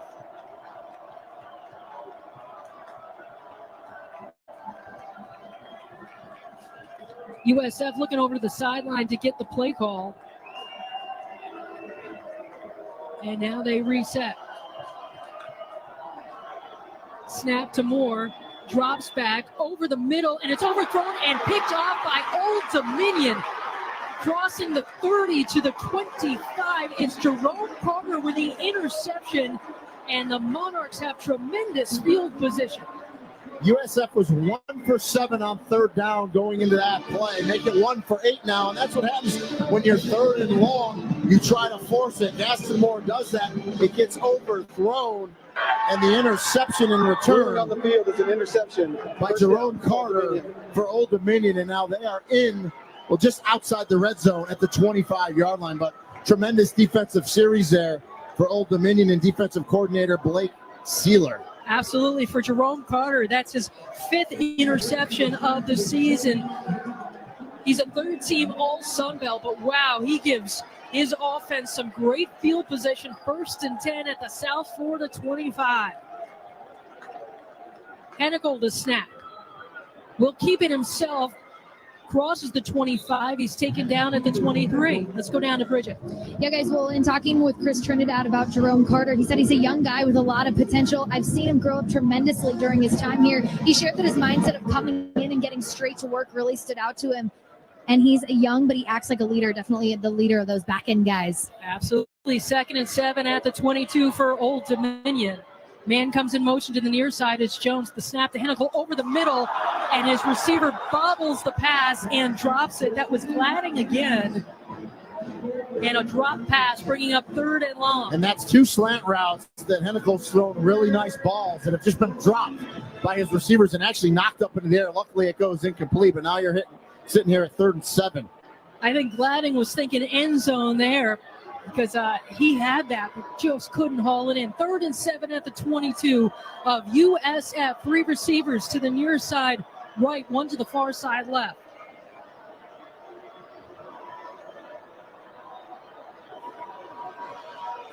The snap, it's a handoff to Jones, who goes straight up the middle and into the end zone just like that. Traquan Jones gives Old Dominion the lead with a touchdown. Yeah, just an inside handoff, hits the A-gap. Great blocking up front, and he just hits it. There was one defender that kind of stayed outside because he wasn't sure if it was going to be a zone read where Hennikel pulls it. Hennikel, there's no thought of pulling that ball as he puts it right in the belly of Traquan Jones, and he hits pay dirt on that run. Looks like Old Dominion was faking going for 2, but now they'll settle into the extra point formation. Yeah, we used to call that the muddle huddle when I played. See what the defense was going to do. If they adjust, you just go kick it. Eitner's chance is good. That was a hell of a good extra point from Nathaniel Eitner. Find hell of a good dips in stores near you. And Old Dominion is leading a back-and-forth score of 14-10 with 10:06 to play in the 3rd quarter of this game in downtown Orlando. There's a timeout on the field, and we're going to step aside as well. You're listening to Coca-Cola Bowl season radio coverage of the 2025 Staff DNA Cure Bowl.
He's going to hit one deep down the field.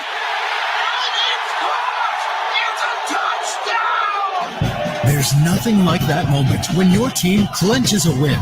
The Friday night lights, all those Saturday tailgate traditions, hours in front of the TV on Sunday. Football means tradition. Whether you played or cheered along, the feeling of game day never ends. Join the community and celebrate the game. Follow us on Facebook, Twitter, and Instagram at Football Matters. Right after turkey and through the new year, it's bowl season today.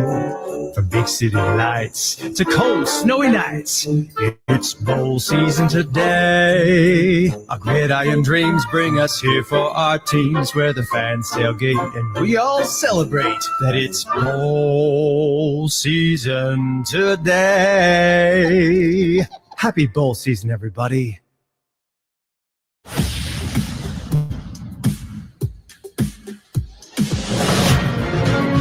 This is the 2025 Staff DNA Cure Bowl from Coca-Cola Bowl Season Radio. Scooters Coffee, the official coffee of bowl season, would like to congratulate the athletes and staff on the hard work and commitment that earned them a place in today's exciting Cure Bowl game. Scooters Coffee, amazing drinks, amazing people, amazingly fast. And Rainey, Old Dominion's Traquan Jones didn't have to go amazingly fast on that touchdown thanks to the hole that was opened by his offensive line. He did exactly what he needed to do. Jerome Carter gets the interception, his 5th on the year, by the way. Returns to the 25. Good blocking up front. And the running back, Traquan Jones, Florida kid, by the way, hits it hard and fast and into the end zone. There's just different speed here in the state of Florida. Always.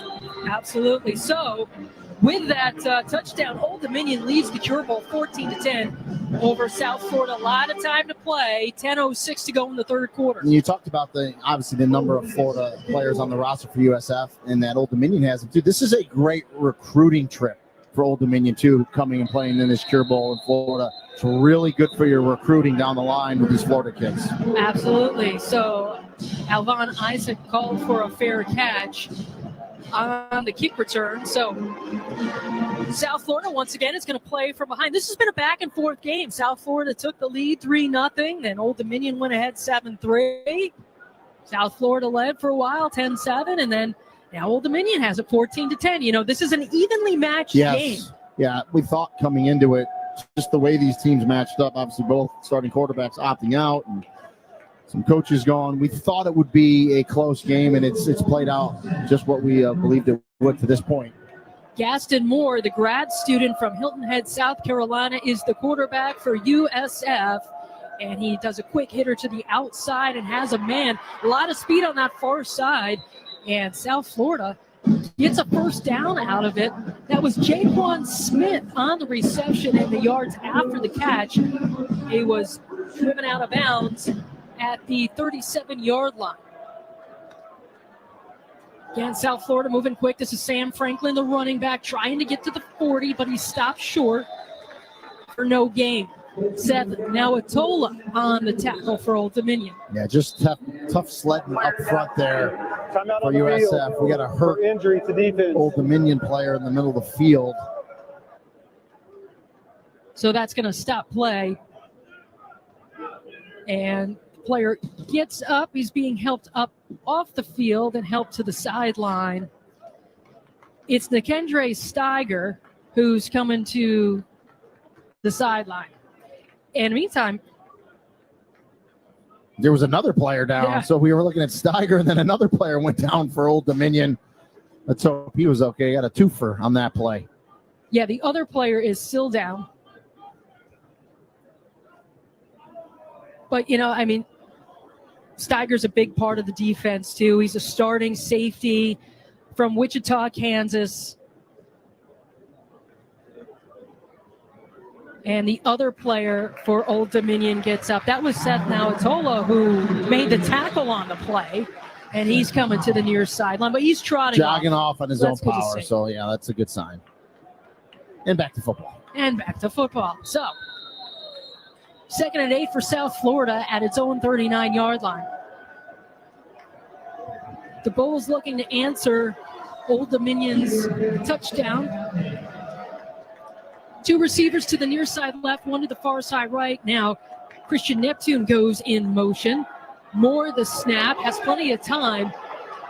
Now he gets rid of it to the near sideline, has a man. It's complete, and it's taken down to the 40-yard line. Jaquan Smith again with his second reception on this drive. And a good job by Gasmore. Steps up in the pocket, rolls to his right, looks like he's going to run, keeps his head up, and hits Smith for a nice pickup on that right sideline. South Florida at the Old Dominion 43. This is a handoff to Sam Franklin, crosses the 40, gets to the 38-yard line. South Florida always playing with tempo. Looks like it's working well now.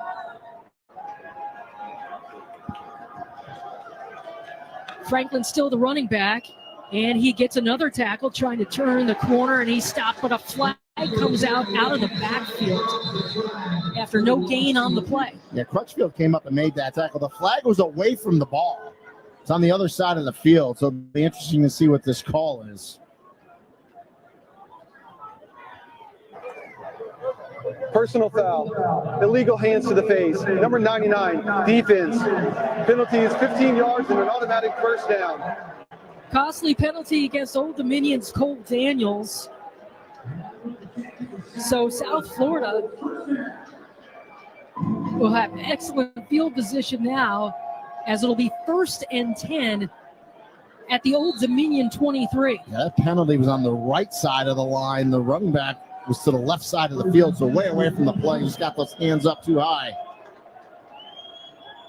Quick snap. Moore wants to throw, goes over the middle, has a man in tight coverage, and the pass is incomplete. Terrific play there from Brandon Crutchfield. We've called his name a bunch of times today. I was going to say, he came out in this second half, and he's playing lights out as Brandon Crutchfield. Whether it's up in run support, making tackles, or in coverage right there, blanket coverage as he knocks that ball away. 8:20 to go in the third quarter of the Cure Bowl. South Florida trails 14-10, has its 2nd and 10 on the Old Dominion 23. Snap for Moore. It's a handoff for Franklin up the middle for a short gain.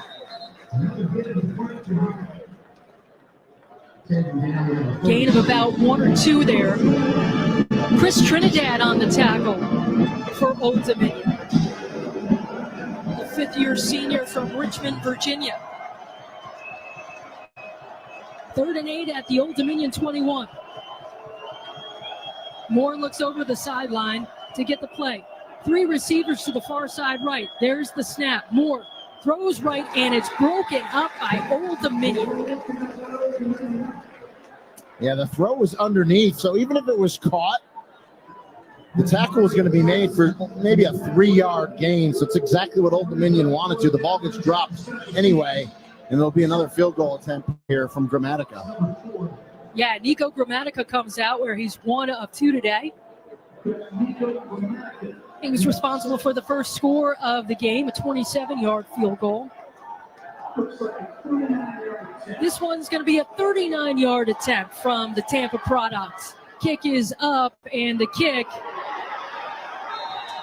is no good. So Grammatica misses his second for the second attempt in a row, and the score remains Old Dominion 14, South Florida 10. Yeah, he just pulled that left. I mean, he just slid it to the left upright. Usually he makes these. Not having a great night tonight for Nico Grammatica. Now, Nico's a second-team All-American Conference player. Really steady this year, but he's missed 2 and he's made 1. There's a timeout on the field. We're going to step aside as well. With the score, Old Dominion 14, South Florida 10. Now this from Hell of a Good Tip. This season, the action isn't just on the field, it's in every game day spread. Hell of a Good dips bring bold flavor to every tailgate, made for dunking, scooping, and celebrating every big play. Find Hell of a Good in stores near you and follow on Instagram at Hell of a Good Dips. Start dipping with Hell of a Good. What a matchup we've got, folks. Just nonstop action. The energy is electric and the fans are all in. An intense game like this calls for a Coca-Cola. Crisp and refreshing. That's a game changer. Yeah, that taste scores every time. And just like that, they're back at it. Passionate fans and an ice-cold Coca-Cola. Now that's a winning combo. No matter the team, no matter the sport, everyone knows fan work is thirsty work. Enjoy a Coca-Cola. Tim, I'm receiving an important update. Ooh, are you getting night vision? No, I just found out you could get $200 with Navy Federal Credit Union when you refinance your auto loans from another lender. So, no night vision? No night vision. Learn more at NavyFederal.org/autoloans. Navy Federal Credit Union. Our members are the mission. Navy Federal is insured by NCUA. Credit and collateral subject to approval. Refinance loan must be at least $5,000 to be eligible for the $200. Terms and conditions apply. 68 Ventures is a team of risk takers and progress makers moving the Gulf Coast forward. Real estate development is our business, but investing in people and communities is what we live for. 68 Ventures is the proud sponsor of the 68 Ventures Bowl, hosted right here in our local area in Mobile, Alabama. We're developing communities, investing in the future of the Gulf Coast, and building the leaders of tomorrow. Learn more at 68ventures.com. 68 Ventures. Bet on you.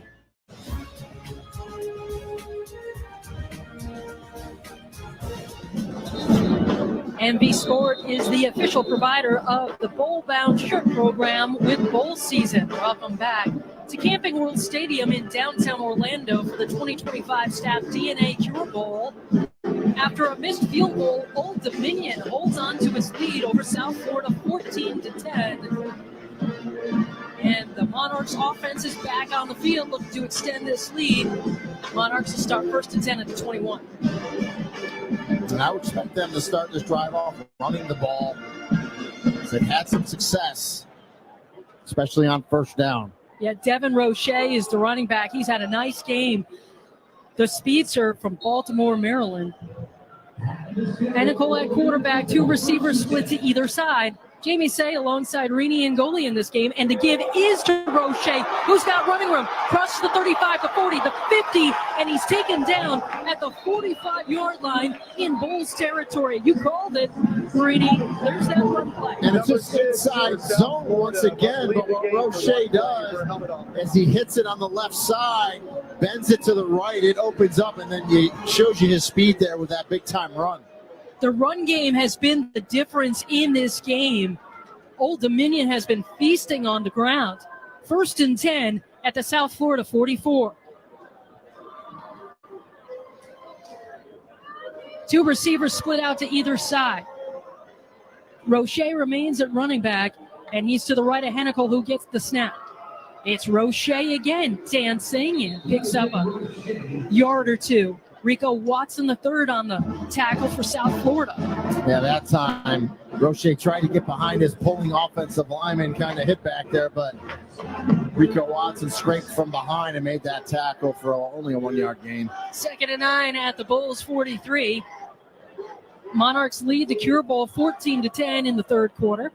Both teams looking for their 10th win of the season, trying to add a trophy to their case.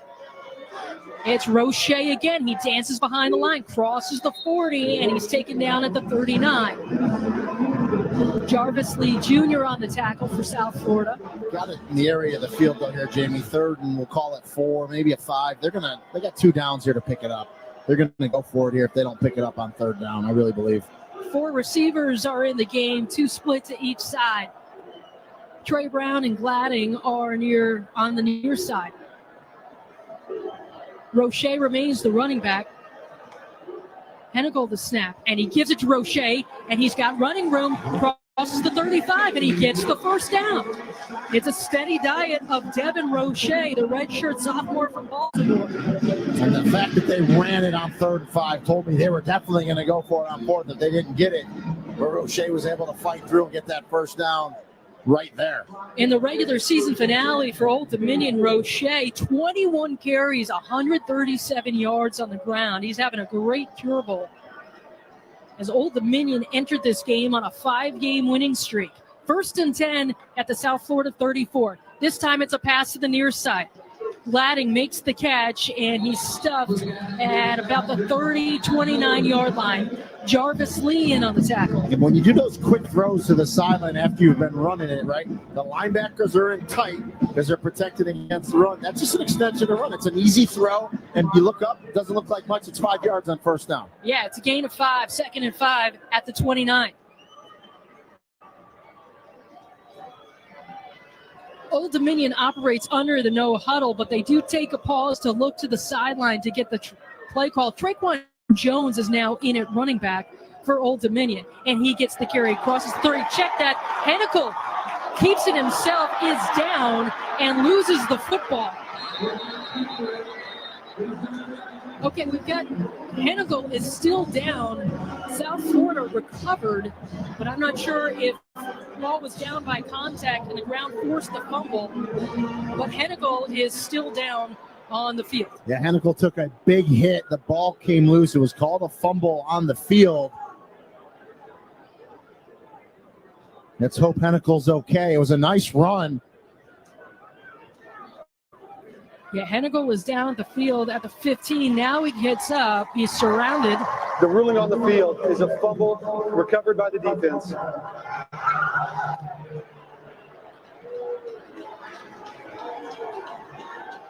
So Hennikel is going to be helped off the field.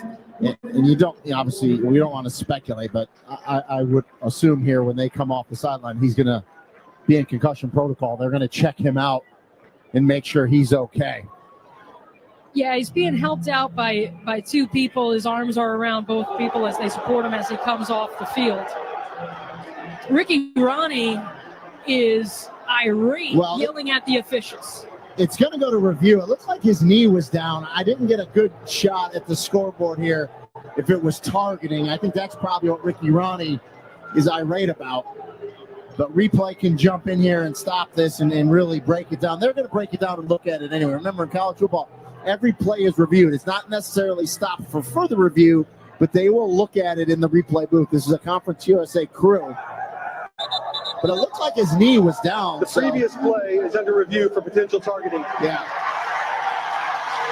So they're going to look at targeting. So if it is a targeting, whether that knee was down or not, doesn't matter. It's going to be Old Dominion ball. But the bigger issue is your quarterback's not in this game. Right. Yeah. So their backup third string is Ryan Huff. He's getting warmed up with the fourth string quarterback, Holden Brown, on the sideline right now. But Ryan Huff might be coming into this game depending on the play call. Meantime, Ricky Ronnie, the head coach of Old Dominion, continues to have a conversation with the line judge, and now both teams are huddling up, waiting to see. And remember, Jamie, so Hennickel's a runner. He's not protected. So the only way you can get targeting is crown of the helmet, okay, from the USF defender. That's the 6 inches on the top of the helmet.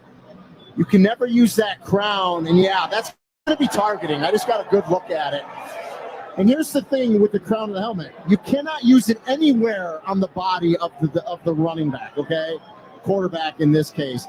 The crown of the helmet was clearly used. Looked like it got him maybe in the jaw area.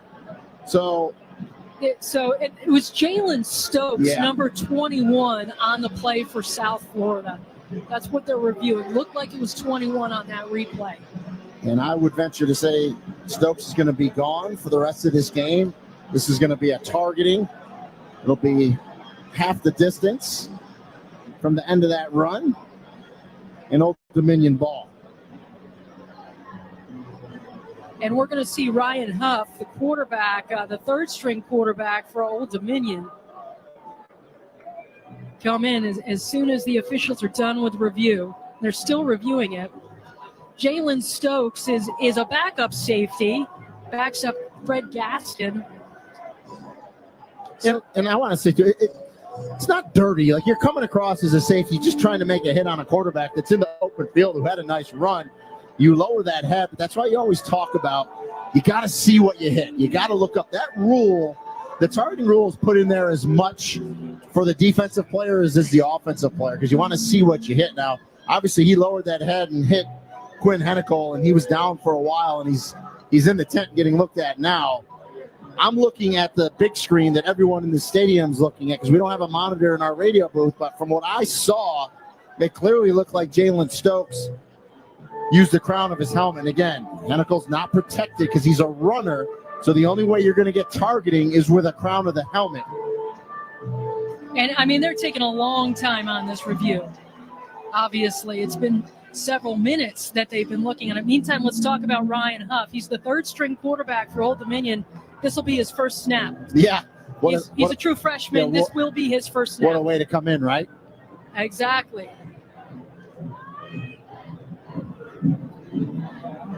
Assuming that this call is targeting and Old Dominion keeps it. And if it is, you got to remember now, the call on the field was a fumble, so now you got to get the yard lines correct. You got to get the timing correct. You got to get everything correct here.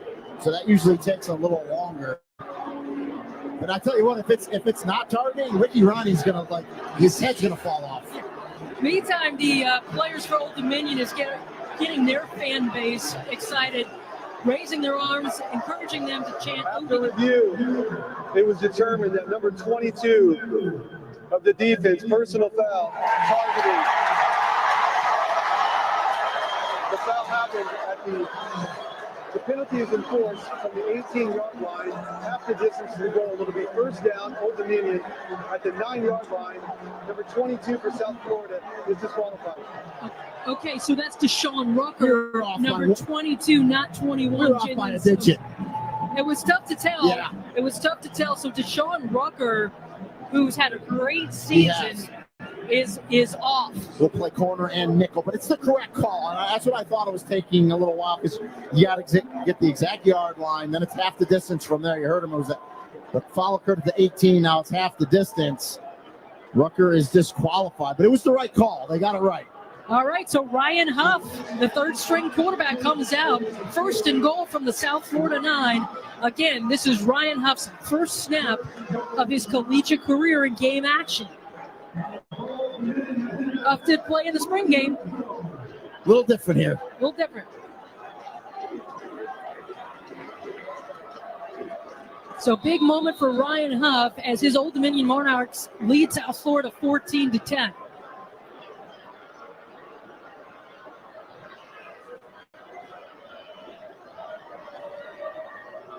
Snap to Huff, and he's going to throw into the end zone. Good coverage from South Florida, and it's incomplete.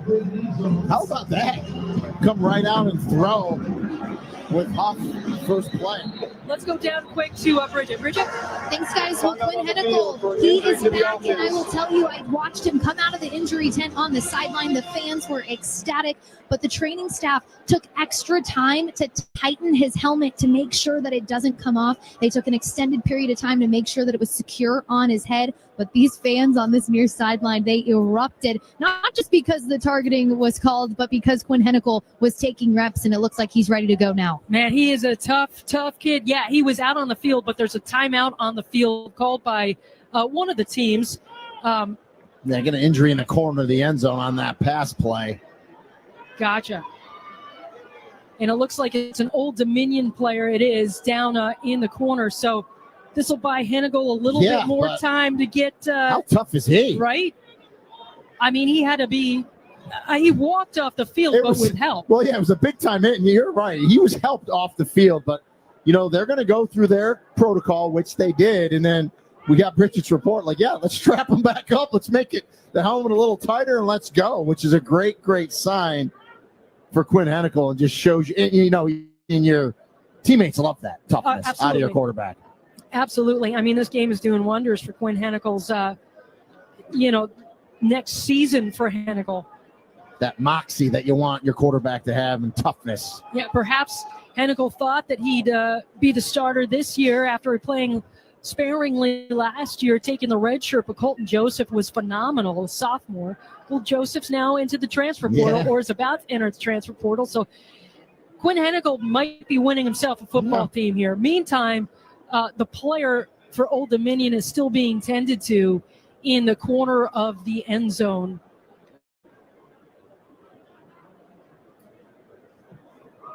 And now he's being helped to his feet. I think it's Trey Brown, number 2, the wide receiver. It is Trey Brown.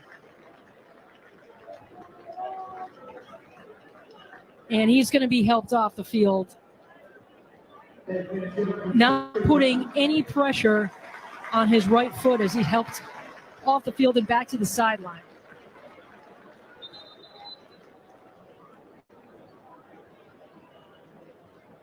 So Old Dominion is going to come out of this this injury timeout and line up at the USF 9 at 2nd and 9. With Quinn Hennicle back on the field. 2nd and goal at the 9 with Hennicle back on the field.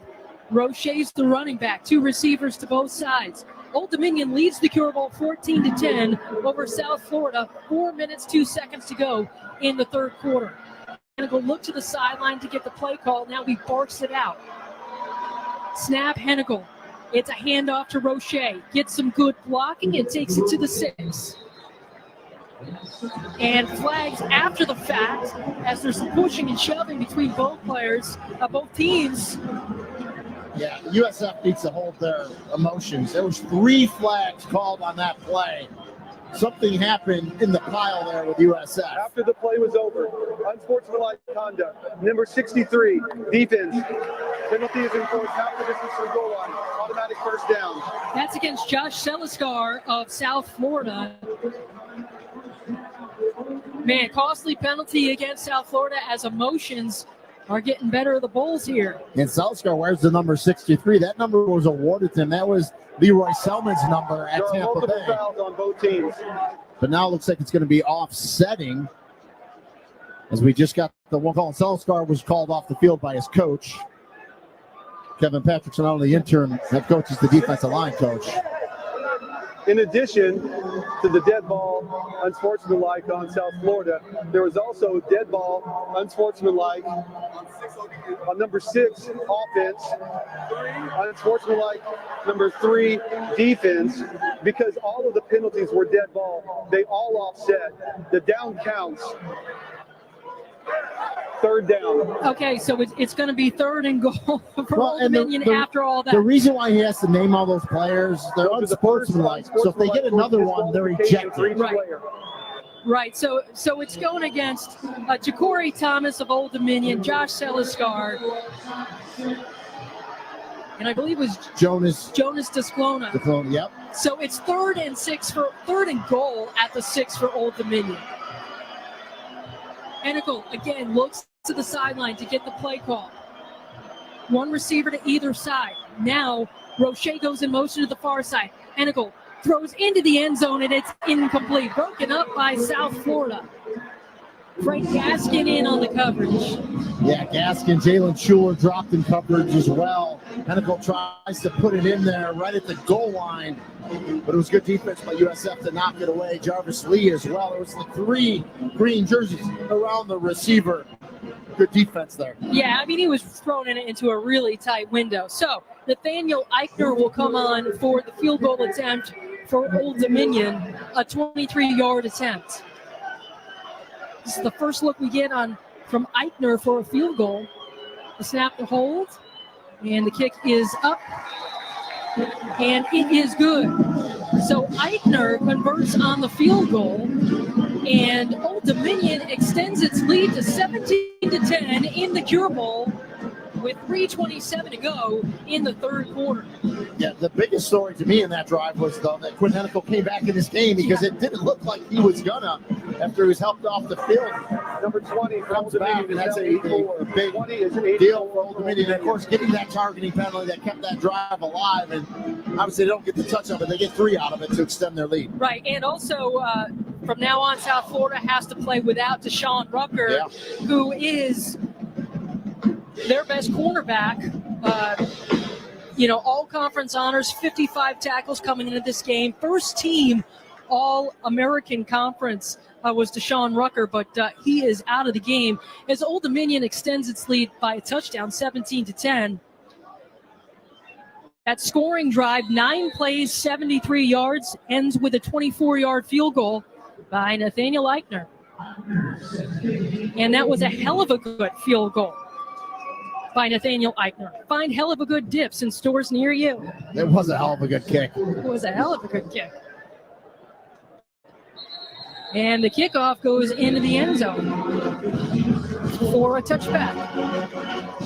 So now South Florida is trailing by a touchdown, 17-10. It's largest deficit of this game. And only 26 yards rushing for the Bulls tonight. I mean, they got to make a concerted effort here with 3:27 left in the 3rd and the 4th to go to get some type of running game going. But give Old Dominion credit in that defensive front. They're stymieing him. Yeah, well, this is where they might miss Byron Brown, right? No I mean, he's the dual threat guy. Their leading rusher. Gaston Moore, more comfortable throwing the football. And now he's going to hand it off to Davenport. Flag comes in out of the backfield as Davenport is tackled after a short game. See what the flag's all about. Personal foul. Illegal hands to the face. Number 30, defense. 15-yard penalty. Automatic first down. Timeout on the field for an injury to the defense.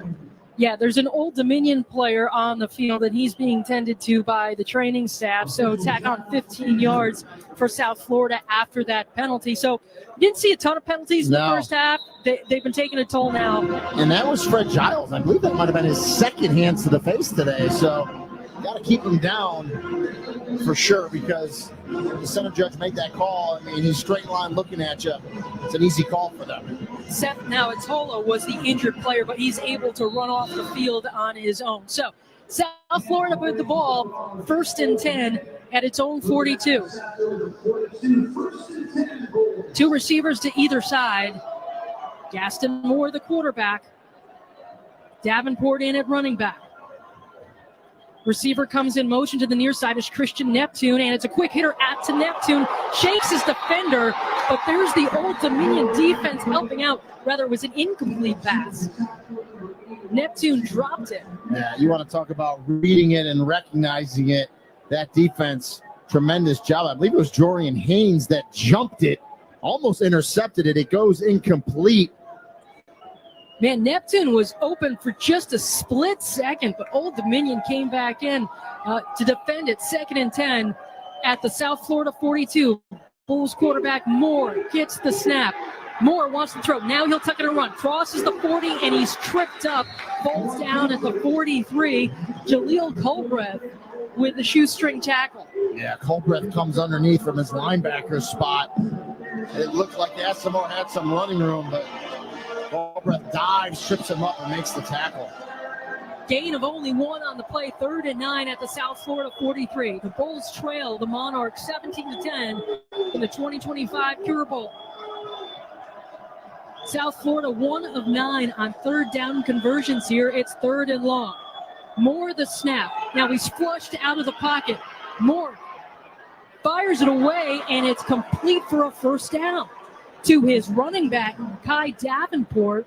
Good gain, and they're now in Old Dominion territory. Yeah, big-time conversion there for USF. They needed that badly. Good job by Gaston Moore to extend the play, find his running back, and keep this drive alive. 1st and 10 at the Old Dominion 44-yard line.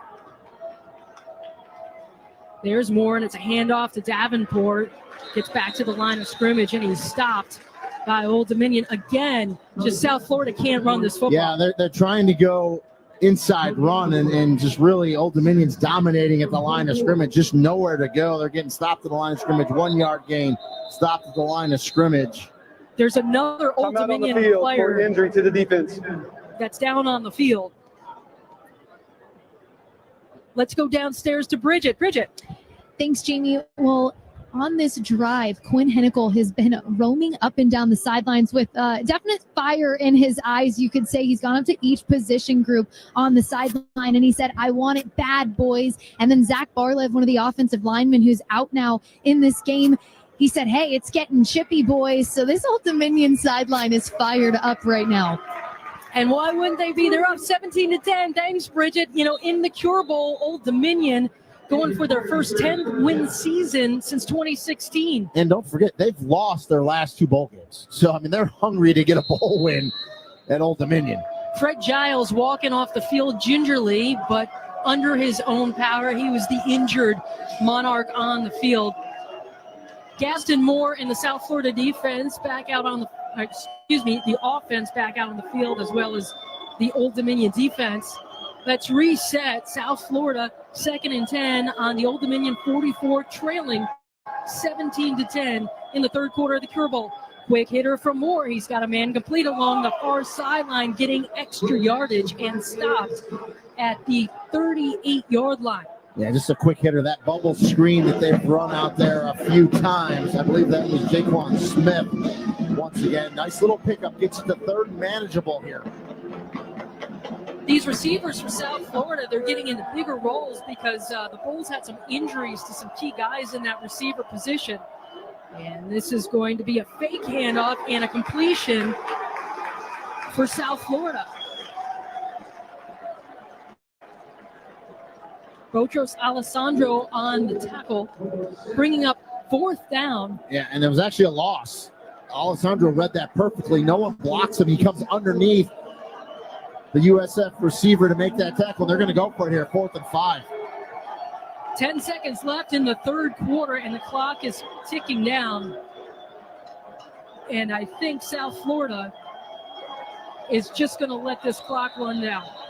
And it and they do. That's the end of the 3rd quarter. That's the end of the 3rd quarter.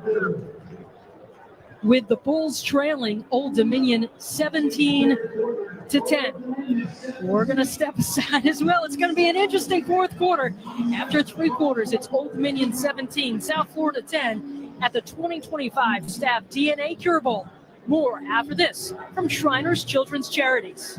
Before the bright lights on Sunday, before the draft and pro contracts, greatness starts here. It's the East-West Shrine Bowl, January 27th, 2026, at the Ford Center at the Star. A century-old tradition and the first step to NFL stardom. Every play supports game-changing outcomes at Shriners Children's. The 2026 East-West Shrine Bowl. Today's All-Stars, tomorrow's legends. Visit shrinebowl.com for tickets starting at $26. Lockheed Martin's vision of 21st century security means preparing to make split-second decisions with certainty. Because whether your mission is over land, on the sea, through the air, in outer space, or cyberspace, our mission is to help you detect the threats, connect the tech, and protect what matters most in every domain of operation. Lockheed Martin, ensuring those we serve always stay ahead of ready. JLab is powering the 2025 college football season with incredible earbuds, headphones, and speakers, and supporting elite athletes from powerhouse programs nationwide, including Ohio State's Julian Sayin and Carnell Tate, Indiana's Fernando Mendoza, Arkansas's Taylor Green, and Vanderbilt's Martell Height Jr. These incredible players elevate every rep, traveling game day with JLab earbuds, headphones, and speakers. JLab, your kind of tech, straight from the lab. Shop at jlab.com, Amazon, and retailers everywhere. Wasabi is purpose-built to free your business from skyrocketing storage costs and fees from the big guys.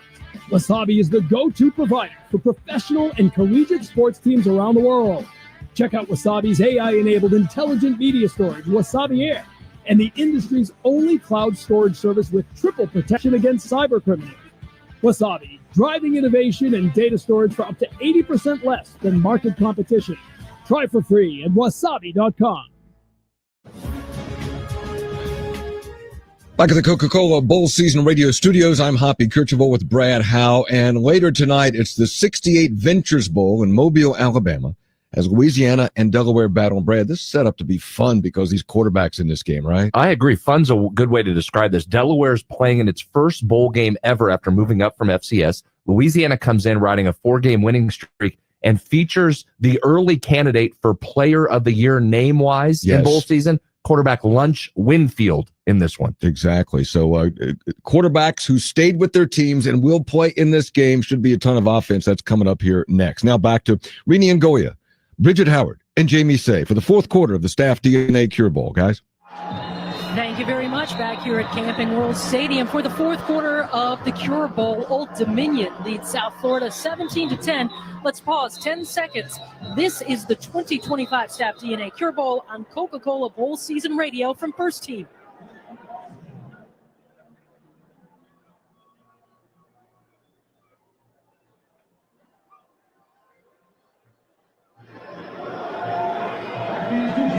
All right, South Florida is punting. It's 4th and 5. Bulls have it at the 39, but they will punt away. Going to get a look at Chase Leon, the punter. Back to receive is Devin Roche for Old Dominion. The Monarchs lead the Bulls 17-10. Old Dominion taking the lead in the third quarter on a touchdown and a field goal. It's been a back-and-forth game. And a flag comes out before the snap. And if it's on Old Dominion, it's going to be a first down. The punt team moved abruptly to try to force Old Dominion to jump off sides, and they're going to call a false start on USF. Offense, 5-yard penalty, 4th down. So Chase Leon will back up 5 yards. And now they'll definitely punt it. And again, these are decisions that Kevin Patrick, the interim head coach, needs to make, right? They were at the 39-yard line. It was 4th and 5. Decided to punt, tried to get him to jump. Instead, they false start. Now you're back to the 44, and you're definitely going to punt this thing here at 4th and 10. Kevin Patrick is the defensive line coach. Has had a long relationship with USF. Here's the snap. Leon lets it fly. Spiraling kick. Roche will let it bounce, and looks like it's down at the goal line. And it is. I wasn't sure if the guy stayed in bounds or not. He did. It's at the 1 yard line. This was a tremendous punt. So if you are going to punt it like that, you got to be able to pin him deep. It's old school football. Yeah. You know, you win it with defense and field position. Now, the officials are still talking about it. In college football, if the ball breaks the plane, it's a touchback. This is reviewable if they have a shot, if ESPN has a shot down the line. But they're still talking about it. The one line judge marked it at the 1. The back judge came over to talk to him. Now the white hat, the referee's about to tell us what they came up with.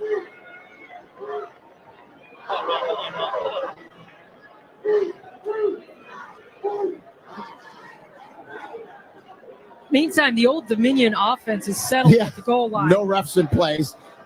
The referee, Ron Hudson, gives the old psych. Looked like he was going to turn his microphone and talk, but here we go. The ruling on the field is that the kick did not cross the goal line. It's dead at the 1 yard line. First down. And both teams knew it, Jamie. Yeah, because they were just standing there. They're both lined up, ready to go. And the officials are just talking about it. They're like, come on, we know it's at the 1. Let's go. What a punt, though. It was a great punt. It was a great punt by Chase Leon. So back is Quinn Hennigle with Devin Roche, the tailback. 2 receivers to either side.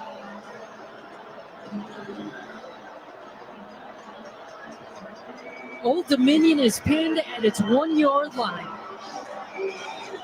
As it begins its first drive of the fourth quarter, leading the Cure Bowl by a touchdown, 17-10. Man comes in motion, and Hennigle gets out of the end zone and is down at the 3 yard line. But he faked the handoff. Rocco Nipple, in at linebacker, making the stop. Yeah, they ran zone read, and the penetration by USF got the Hennigle in the end zone. He was able to fight it out and get out to about the 4 yard line. Yeah, gain of 3, 2nd and 7 at the Old Dominion 4. But Hennigle is still standing in that Cure Bowl end zone. Both end zones painted pink in honor of the Cure Bowl and its cause. Hennigle to snap. He wants to throw, lofts it. He's got a man, but overthrows him. His intended receiver was Ja'Cory Thomas. Just weren't on the same page. Well, and Thomas heard and saw the safety coming over the top. It actually stopped running his route, and it goes incomplete. So it's 3rd and long, 3rd and 7 at the 4.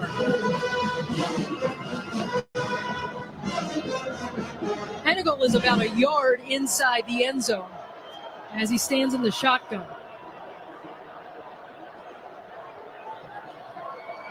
Three receivers to the far side right, 1 to the near side left.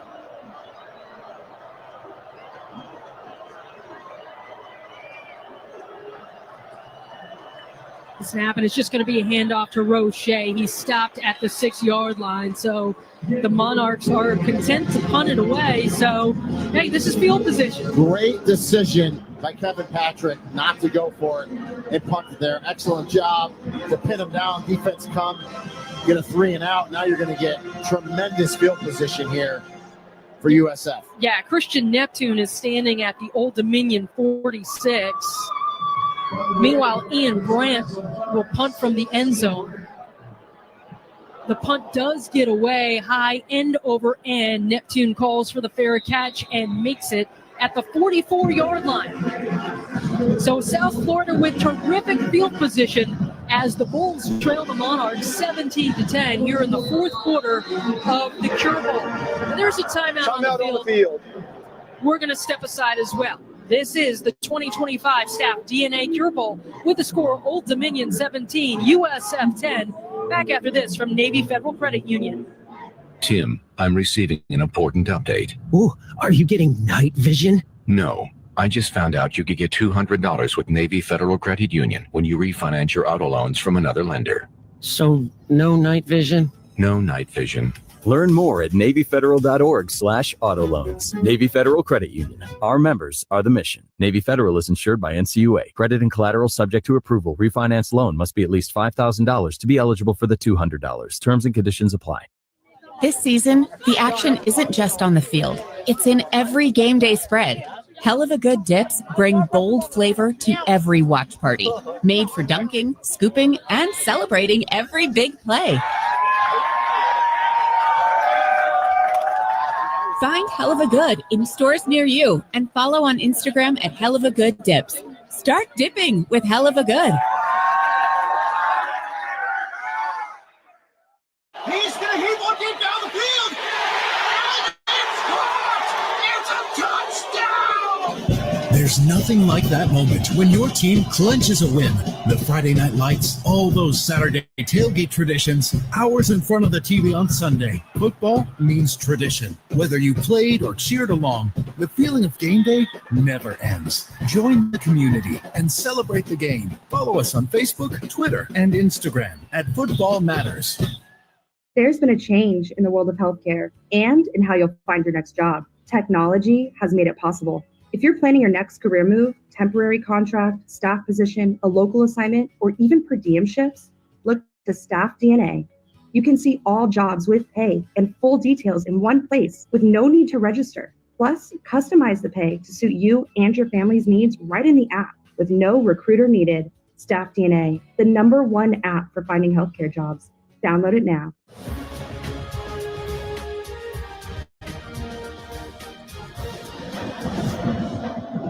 Navy Federal Credit Union proudly serving all branches of the armed forces, veterans, and their families. No matter where you are in your military careers, Navy Federal has the products and resources to help you navigate your finances. Learn more at NavyFederal.org. Our members are the mission.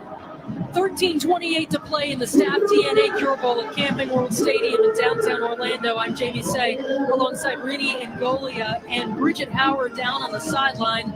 Old Dominion leads USF 17-10, but South Florida with a chance to tie this up. They've got great field position. 1st and 10 on the Old Dominion 44. Yeah, the great punt. The 3 and out by the defense. Now they take advantage of this excellent field position here. The run game has been non-existent for USF, but they're going to go for it anyway. Isaac is hit, but he escapes the tackle, dances to the outside, and then he's stuffed back at around the line of scrimmage, maybe a gain of 1. But Isaac got hit a couple of times. Well, he should have lost like 2 yards. He's able to bounce off and then pick up 3. Or I guess they're going to call it 2. They're going to call it 2, 2nd and 8, but a great effort by Isaac. Meantime, quick hitter out to Neptune along the far sideline. Gets to the first down marker, and they're going to move the chain. So a first down for the USF Bulls. Yeah, and those quick hitters to the sideline, that's just an extension of the run. When you can't run the ball in the middle, that's what you do to try to spread the defense out just a little bit. Gaston Moore gets the snap, eludes some pressure, runs to the near side, fires away, has a man, and leaping catch from Jaquan Smith inside the 15 of Old Dominion, and there's a player down on the sideline, and it looks like it's Gaston Moore of USF. He took a major hit. He sure did. Jeremy Mack Jr. was the one that hit him. And now he's down. You hope he's okay. And then going back to Jaquan Smith, that's like a SportsCenter top 10 catch.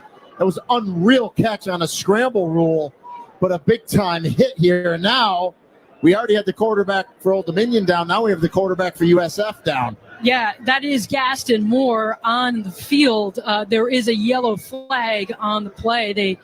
Right where Gaston Moore is down, he's being tended to by the training staff. Gaston Moore, the grad student from Hilton Head, South Carolina. Timeout on the field. Making the first start of his collegiate career here in the Cure Bowl. Okay, as Gaston Moore is being tended to, we're going to step aside as there's a timeout on the field. You're listening to Coca-Cola Bowl Season Radio, home of the 2025 Staff DNA Cure Bowl. This is an Xbox, and this is an Xbox that takes calls. This is an Xbox when you need a study break. This is you enjoying seamless gaming on the go with the new ROG Xbox Ally. And this, that's a beatbox. To recap, this and this are all Xboxes. And this is you, gaming wherever, whenever, however. That's an achievement unlocked. The choice is yours. Play Xbox on your favorite Xbox device. Lockheed Martin's vision of 21st century security means preparing to make split-second decisions with certainty. Because whether your mission is over land, on the sea, through the air, in outer space, or cyberspace, our mission is to help you detect the threats, connect the tech, and protect what matters most in every domain of operation. Lockheed Martin, ensuring those we serve always stay ahead of ready.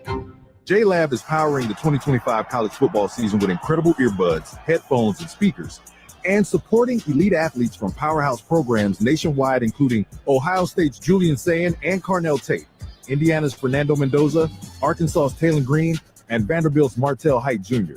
These incredible players elevate every rep, traveling game day with JLab earbuds, headphones, and speakers.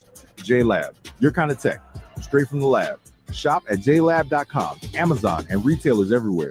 If your child has a common orthopedic condition, that doesn't mean you can only get common treatments. You can choose Shriners Children's. Our world-class care is not limited to insurance networks or to what's been done before. The same doctors who innovate treatments for the most complicated orthopedic issues will help your child grow and develop properly. See what we do at shrinerschildrens.org. Shriners Children's, the most amazing care anywhere.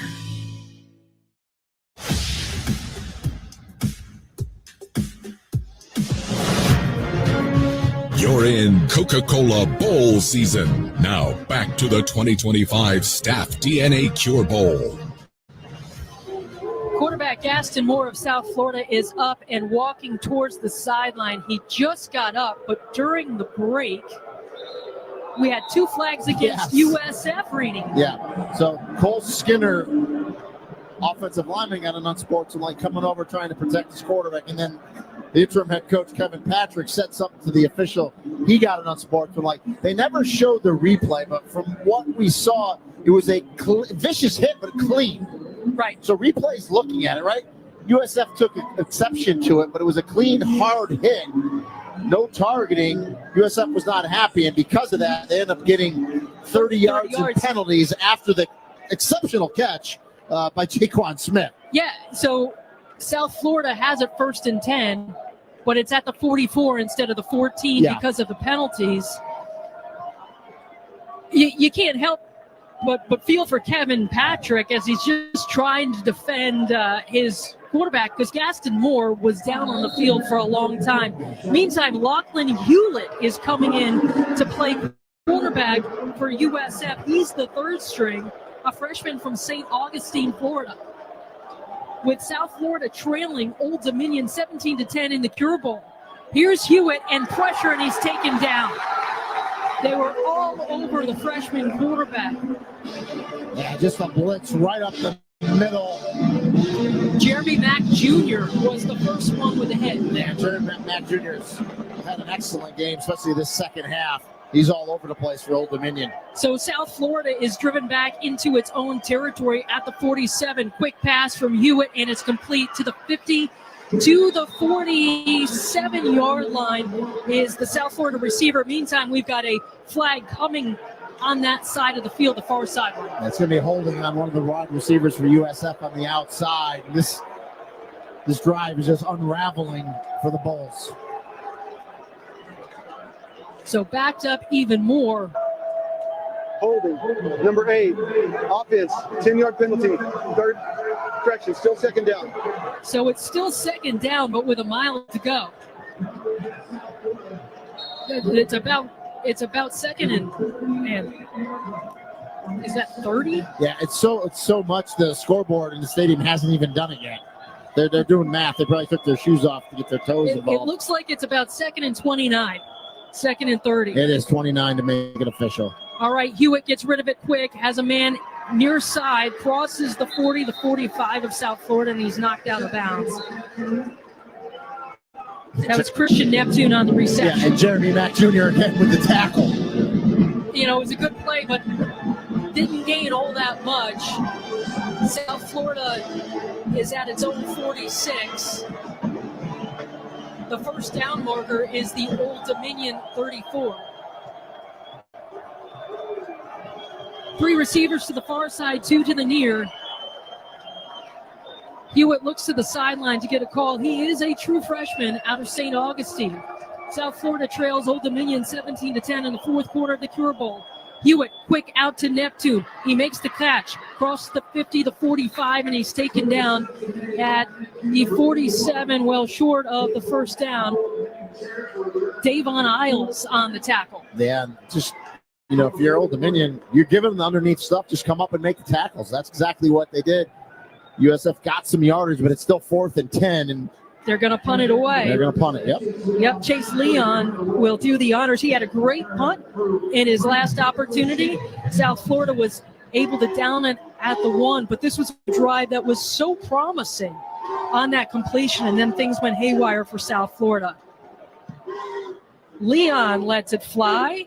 Old Dominion will let it bounce into the end zone for the touchback. So the Monarch offense will come back out onto the field with a touchdown lead here in the Cure Bowl with still 10 minutes to go in the fourth quarter of this bowl game.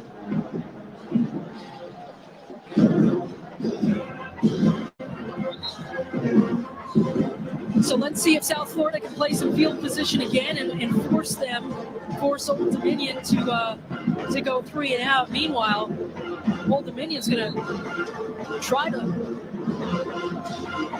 pad its lead here. Quinn Hennicle, who took a shot in this game, is back for another series. 1st and 10 for Old Dominion at the 25. 2 receivers split to either side.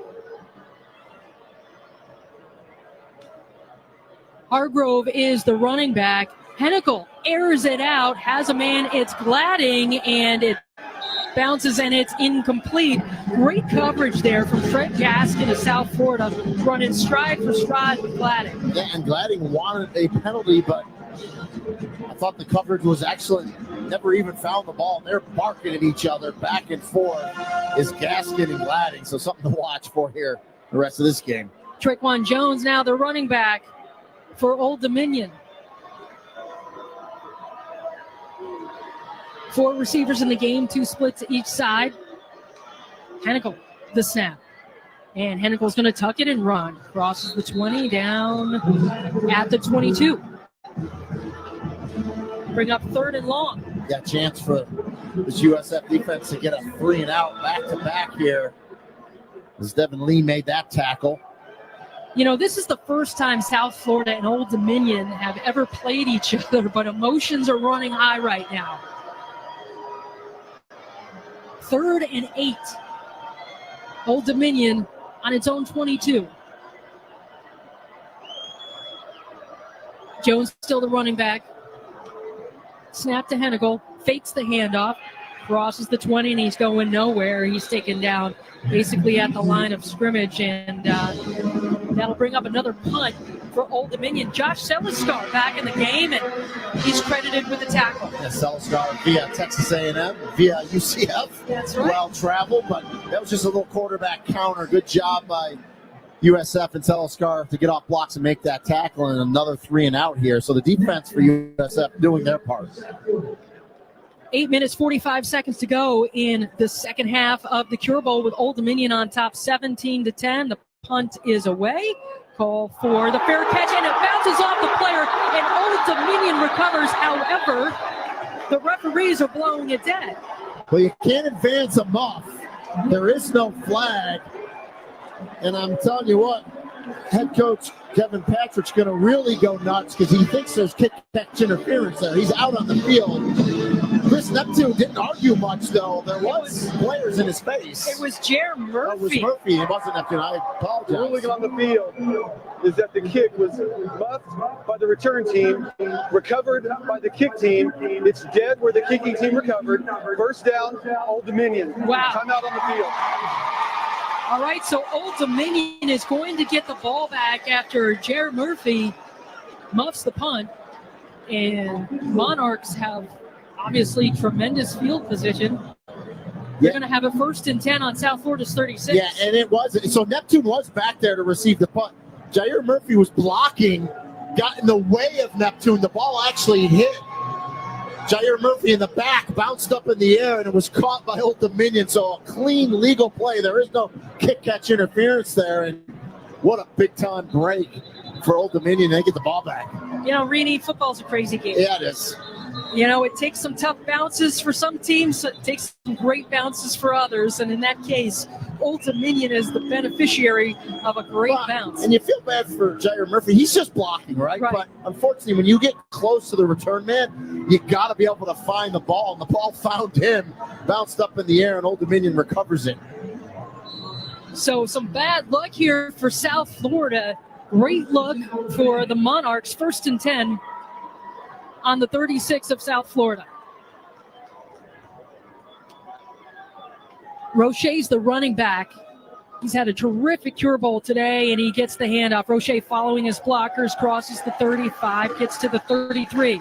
Yeah, and they've had a lot of success running the ball on first down. That's why the last series where they had the ball, they took that deep shot vertical, incomplete, and it just kept them off schedule. But here we go again, 5 yards on first down, maybe even 6 there. Yeah, they're going to say 2nd and 5 at the 32. Old Dominion looking for its first bowl game victory under head coach Ricky Ronning. Hennikel, quick hitter to Gladding at the sideline, takes one hit, maintains his footing, and now he's pushed out of bounds inside the 25-yard line.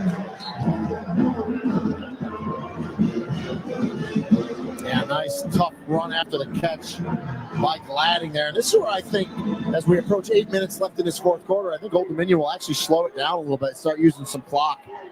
The run game's been really, really good today. Roche remains in the game. He's got a lead blocker, and instead it's Hennikel on the carry, crosses the 25 down to the 23-yard line. I mean, obviously, you would love a touchdown here for Old Dominion, but a field goal puts you up by 2 scores. It's just as good, really, at this point in the game. Right, the clock is ticking down. There's 7 minutes, 35 seconds to play in the fourth quarter. Now, USF is a quick strike offense, but it's been difficult. The offense has been clearly difficult for South Florida. You know, without Byron Brown, but without a plethora of wide receivers as well not playing in this game. Right, and we'll see who comes out at quarterback for South Florida when they get the ball back. Roche gets the handoff, gets to the 20. He's going to be stopped short. Bring up 3rd down. Rocco Nickel on the tackle for South Florida.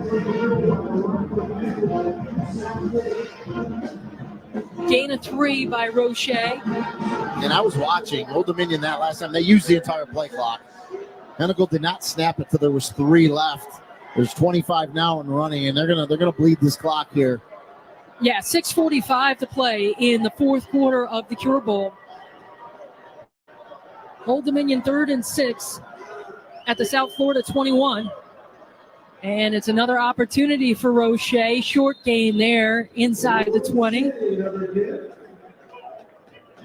Bring up 4th and 3, and Nathaniel Eichner will come out for another field goal try in the second half. Yeah, I was watching head coach Ricky Ron. He contemplated for a split second to go for it, but then he realized, listen, 3 puts you up by 2 scores at this point in the game, as we're going to be under 6 minutes after this play. That's as good as a touchdown, being up by 2 scores, by 10. 35-yard attempt for Nathaniel Eichner, the redshirt junior from Trinity, Florida. Kick is up. And that kick is no good. He pushed it left. Eichner pushing it left. We've seen 3 missed field goals in a botched snap in this game. So 4 missed field goals in this Cure Bowl. That's one, man, you really needed to have your Old Dominion. Now, USF, new ball game. Yeah, you know, South Florida has maintained life. Timeout on the field. In this fourth quarter, we'll see what happens. There's 5:54 to play in the fourth quarter. Timeout on the field. We're going to step aside, too. Old Dominion leads South Florida 17-10 in the fourth quarter. You're listening to Coca-Cola Bowl Season Radio and the 2025 Staff DNA Cure Bowl. He's going to hit one deep down the field.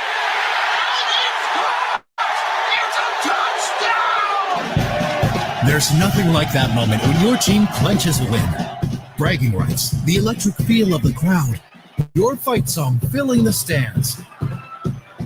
Whether it's Friday night lights or waking up on Saturday ready to tailgate, or the hours of excitement of watching games on Sunday, football means tradition.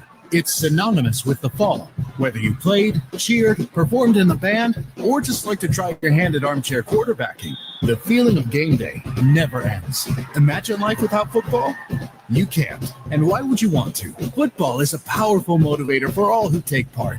Football matters in our lives. What a finish! I can't believe we witnessed that today. Join the community and celebrate the game. Follow us on Twitter, Facebook, and Instagram at Football Matters. Aisleseats.com is your source for tickets to all types of events, sports, concerts, theater, and virtually anything else that takes a ticket. If your event is sold out or you can't get the quality of seats that you're looking for, that is what we specialize in. Great seats to the hottest events. We can also help if you're on a budget. Many tickets are priced below face value. Best of all, Aisleseats.com has none of the service charges that other sites are famous for. The price you see is what you get. Visit Aisleseats.com. That's aisle with an A. AISLESCATS.com. Wake up, scroll, eat, school, work, TV, podcast, eat, scroll, sleep, rinse, repeat. We've all been there, stuck in the same routine, day in and day out. But in the U.S. Air Force, you can put an end to this endless cycle. With over 200 career options at bases across the entire globe, your exciting future starts here. To learn more and get started, go to airforce.com. Aim high.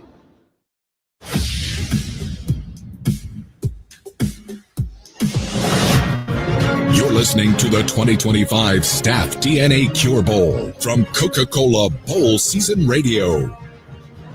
We've got a one-touchdown football game in the 2025 Cure Bowl. Old Dominion leads USF 17-10 with 5:54 to play in the fourth quarter. The young quarterback, Lachlan Hewitt, is back out on the field for the Bulls as he tries to engineer a comeback here. Well, again, he's a true freshman, was in high school last year. Now, he was an early enrollee, so he got there wintertime, got the USF wintertime, so he's got some more reps under his belt, but tough place, tough spot for him to come in. But you know what, though? No pressure. You're down in this game, right? You're getting thrown in there. Just let it loose. Can they block for him, though? Then can they protect him, give him time to make some throws? I mean, the coaches told me he's a playmaker, right? Just a young quarterback. Just needs those reps. Absolutely. And, this is just great experience for him. He's facing a really aggressive defense, one of the best defenses in the Sun Belt Conference. Talking about Old Dominion, they've had a number of players play a really good game today. Sam Franklin, their veteran running back, right beside the freshman Hewitt. Hewitt fakes the handoff, fires down the sideline, trying to make the leaping grab, but incomplete to be Christian Neptune on the far side. And that's a tough throw, especially for a young quarterback. He tried to throw it over the underneath defender and in there to his receiver before the over the top defender came, and he just couldn't do it. But that's a big time tough throw for any quarterback, let alone a true freshman. South Florida 2nd and 10 on the 20. It's a handoff to Franklin. He gets a burst of speed, crosses the 25. He's tackled short at the 30. Jerome Carter, who has an interception in this game, made the tackle. Gain of 7. They're going to give it back to Franklin, who's dancing around, trying to get that first down, and he does. First down for the Bulls. Yeah, much needed first down. They did it on the ground as well. Good push up there. They're just passing the 30-yard mark rushing are the Bulls for this game. And they're going to give it to Franklin again. He's following his blocker. This time he stopped at the line of scrimmage. Fred Giles making the play for Old Dominion as the clock reaches 5 minutes to go in the fourth quarter. Lachlan Hewlett pulls it back and throws complete to the 40. It finds Neptune on the outside, comes back to make that catch short of the first down, though. 3rd and 2 here, maybe 3. Here's Hewlett. And it's a handoff to Franklin, who's trying to fight for that extra yard, and he gets it. Another first down carry from Sam Franklin. Man, Franklin's a 205-pounder, 5'10", runs well behind his pads and understood what he needed to do to pick up that first down as he moves the pile and keeps his drive alive. What a benefit for Lachlan Hewlett, the freshman, to have Sam Franklin in, the veteran. Hewlett's going to pass to the near sideline. It's complete to Neptune, who gets extra yardage. He's pushed out short of the first down marker, but a good gain from Neptune. Jerome Carter on the tackle. Neptune's also a freshman. He's had a really good year. He's fought through some injuries, but he's had a nice little game here. 2nd and 6 for USF. Hewlett fakes it and now throws deep, and he's got a man, except it's incomplete. Jaquan Smith looking to make the catch, but it fell incomplete. Jerome Carter there on the cover. Yeah, and Smith had a step. The ball was kind of underthrown and back, and a lot of times you'll get a pass interference call there. There was a little contact. The USF fans here wanted PI, no doubt about it, but they didn't get it from this Conference USA crew, and they're letting them have it as they show the replay on the big board. Yeah, the USF fans aren't going to be too happy leaving this game with the officials. 3rd and 6, meanwhile, for the Bulls at their own 47. Hewlett escapes pressure, running to his left side, now fires on the run, but passes incomplete to bring up 4th down. Hewlett just trying to make something happen, but good coverage of both receivers on the far sideline by Old Dominion. Man, decision time here for Kevin Patrick. It looks like he's going to leave the offense on. You know, as well as the defense has played, Jamie, they have all 3 timeouts. The clock stops at the 2-minute timeout. And yes, he's switching. This is the right decision. You punt this ball here because your defense has been playing so well. Right, exactly. Old Dominion has held this 1-touchdown lead for a number of minutes. They missed the field goal. They had an opportunity to go up 10, but they missed the field goal. So the USF defense has stood tall. Hope to get the ball back with 3:44 to go. Chase Leon is going to pass it, and it's intercepted. Chase Leon, the punter, and now there's a confrontation in front of the Old Dominion sideline between one Bulls player and a host of Old Dominion players. The referees break it up with some flags and stuff, but Jerome Carter's the one with the interception. That's his 2nd interception on the game. Yeah, so Chase Leon, the punter, rolls out to the right. The ruling on the field. The ruling on the field is an interception. After the play is over, unsportsmanlike conduct, number 12, return team. 15-yard penalty from the dead ball spot. That's number 12's first unsportsmanlike towards disqualification. First down, Old Dominion. So Jerome Carter had some words. Well, and the thing is, like, you actually want to knock that down because you're going to get the ball back at the line of scrimmage, right? Because it's 4th down. As Chase Leon rolled out, it looked like he was going to punt it, you know, the old roll out to the right, rugby-style punt, but then he decides to throw it. There was nowhere to throw it. It gets intercepted, but now we have an unsportsmanlike, so it backs him up. So really, it's a quasi-little punt is what it is. Yeah, it's a quasi-little punt, same result, right? Pretty much. Yeah, you know, it's all said and done. Chase Leon, the punter from South Florida, he's from Australia. We've seen him do a couple of pooch kicks. It looked like that's what he was going to do, but you know, no harm, no foul. It's 1st and 10 for Old Dominion on its own 28-yard line. Traquan Jones, the running back for the Monarchs, standing right beside Quinn Hennicle. He's to his right. 2 receivers are to the right. 2 are to the left. And it's a handoff right up the middle for Traquan Jones, who has a touchdown in this game, gets to the 30, so short gain on the play. As the clock continues to roll, we're less than 3:30 to go. And Rocco Nickel, who's come in at linebacker for USF, has played really well. Sticking his nose in there from that Mike linebacker spot. He does a nice job there as he made that tackle. Yeah, he's come in after Mac Harris, the leader on this USF defense, went out in the 3rd quarter with injury. 2nd and 7 for Old Dominion at the 31. 3 minutes to play in the 4th quarter of the Cure Bowl. Monarchs lead the Bulls 17-10. And if you get a stop here, you call a timeout if you're USF. Old Dominion content to let this play clock roll. The tight end goes in motion, but it's a handoff. And not a lot of running room. Short gain on the play, and a timeout is called on on the far side by Kevin Patrick, stopping the clock with 2:46 to go. South Florida, their first of the half. This will be a 30-second timeout. 3rd and 5, so a big play right here for both sides. It's interesting call, right, for Ricky Ronnie and offensive coordinator Kevin Decker for Old Dominion. Do you risk it to throw it? You know, two bad things can happen if you throw it, right? An interception and or an incomplete pass, because that stops the clock and it lets USF save their timeout. If you run it, and you've had success running, so I think you run it here and see if you can get the first down. If not, all right, you make USF burn their second timeout. They only have one left. And you put this thing away and play defense. I mean, honestly, your defense has played outstanding as well for Old Dominion. So I don't think you risk it throwing it here. I do think you run it, but we'll see. Devin Roche is in the game at running back. There are 4 receivers out there. Roche is standing to Hennigel's left side.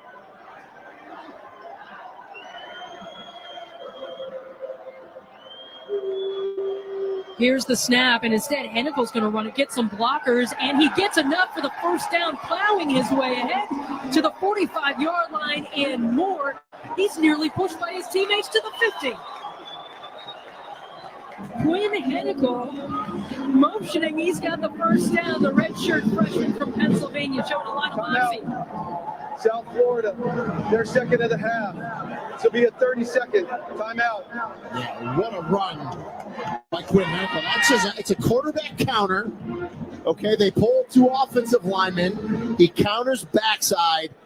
Good patience and just gets behind those big offensive linemen. And then when there's contact, I mean, Hennigel's a big guy, 210 pounds, 6'2", lowers that shoulder and picks up that first down. And now Old Dominion is clearly in control of this game with one hand on the Cure Bowl trophy. Yeah, absolutely. There's 2:32 left to play. South Florida has one more timeout, plus we've got the 2-minute warning. So there's still a chance. So this is huge for South Florida to try and can't let Old Dominion get another first down or 2. Devin Roche is the running back. 1st and 10 on the Old Dominion 49.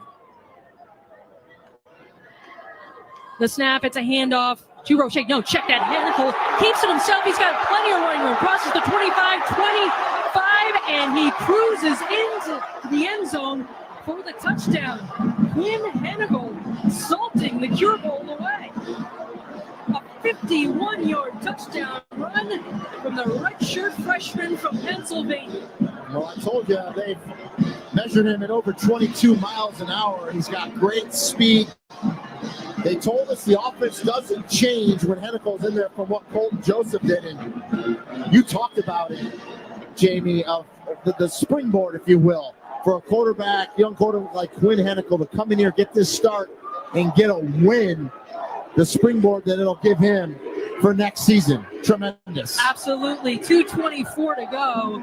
Old Dominion up 2 touchdowns with the extra point on the way. The snap, the hold, the kick is up. And it is good from Nathaniel Eichner. That was a hell of a good extra point from Nathaniel Eichner. Find hell of a good tips in stores near you as Old Dominion extends its lead to 24-10. And with that run, 259 yards rushing now as a team. They were averaging 237 coming into the game, which was 7th best in the nation. So better than what they were averaging. And hello, Quinn Hennigel. 20 for Old Dominion will be wearing 84 to college football because you've arrived. 84. Man, look at the leadership that he showed. Yeah.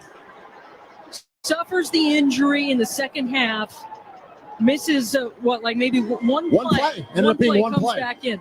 Yeah, the toughness that he showed on that hit he took, he's won over every single player, teammate, coach, and fan of Old Dominion. Absolutely. The last time Old Dominion finished with a 10-win season was in 2016. You know, and this is a program that's fairly new to FBS. Yes. It went up to FBS 11, 12 years ago Yep. in 2014. So this is one of their finest seasons ever if they can complete the job. There's still 2:24 left, I should say. Anything can happen in football, but that run from Hennigel was crucial as the kickoff sails into the end zone. So USF's offense will return to the field down 2 touchdowns with time running out in the Cure Bowl. And I'll say this about Old Dominion. We obviously have called games there for ESPN. Beautiful stadium. They've redone it. It's gorgeous. They got a really nice fan base there in Norfolk.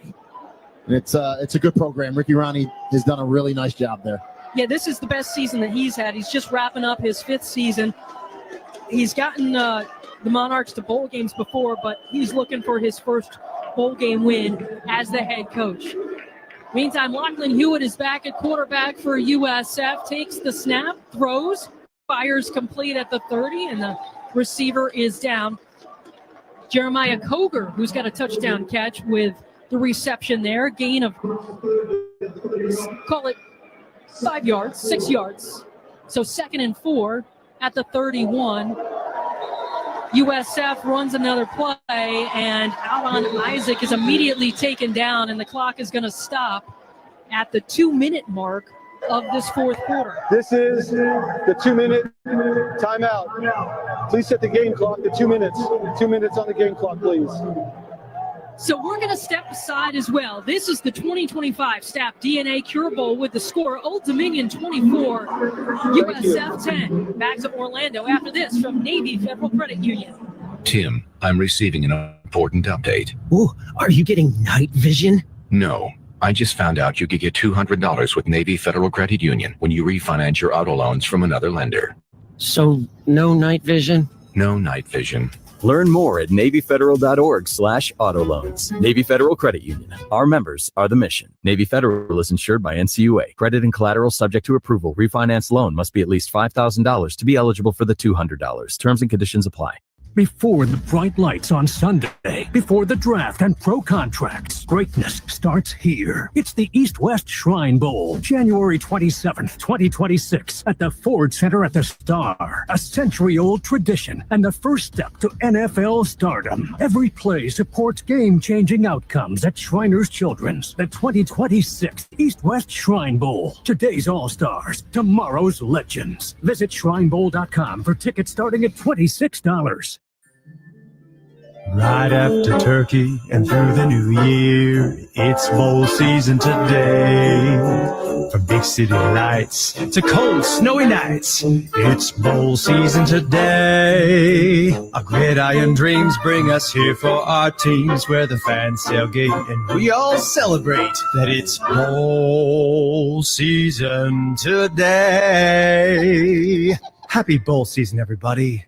What a matchup we've got, folks. Just nonstop action. The energy is electric and the fans are all in. An intense game like this calls for a Coca-Cola. Ah, crisp and refreshing. That's a game changer. Yeah, that taste scores every time. And just like that, they're back at it. Passionate fans and an ice-cold Coca-Cola. Now that's a winning combo. No matter the team, no matter the sport, everyone knows fan work is thirsty work. Enjoy a Coca-Cola.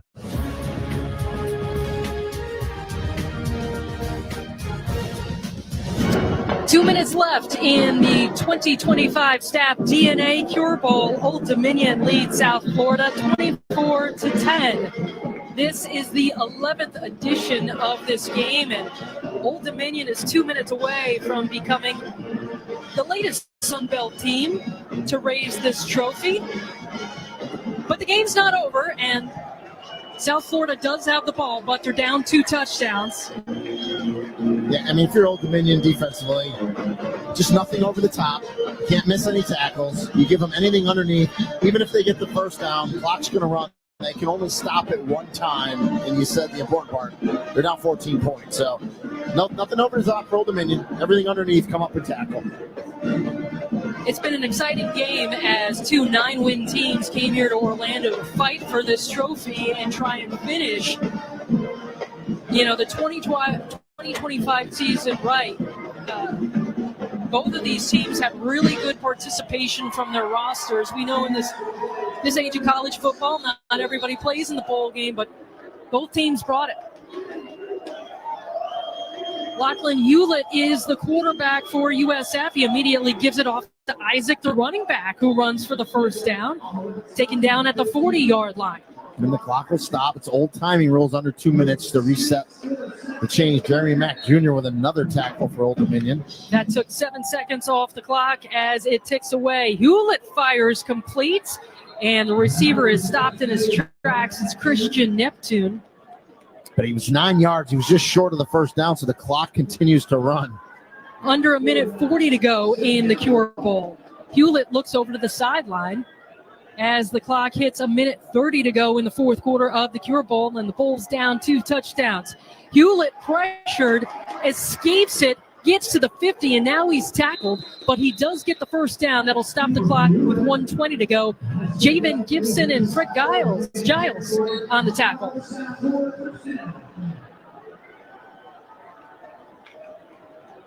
Clock runs again. Hewlett fires away, has it complete short of the first down. Rather, the receiver dropped it. Neptune had it for a second, bobbled it, couldn't haul it in. So that's going to stop the clock with 1:09 to go. And South Florida trailing 24-10.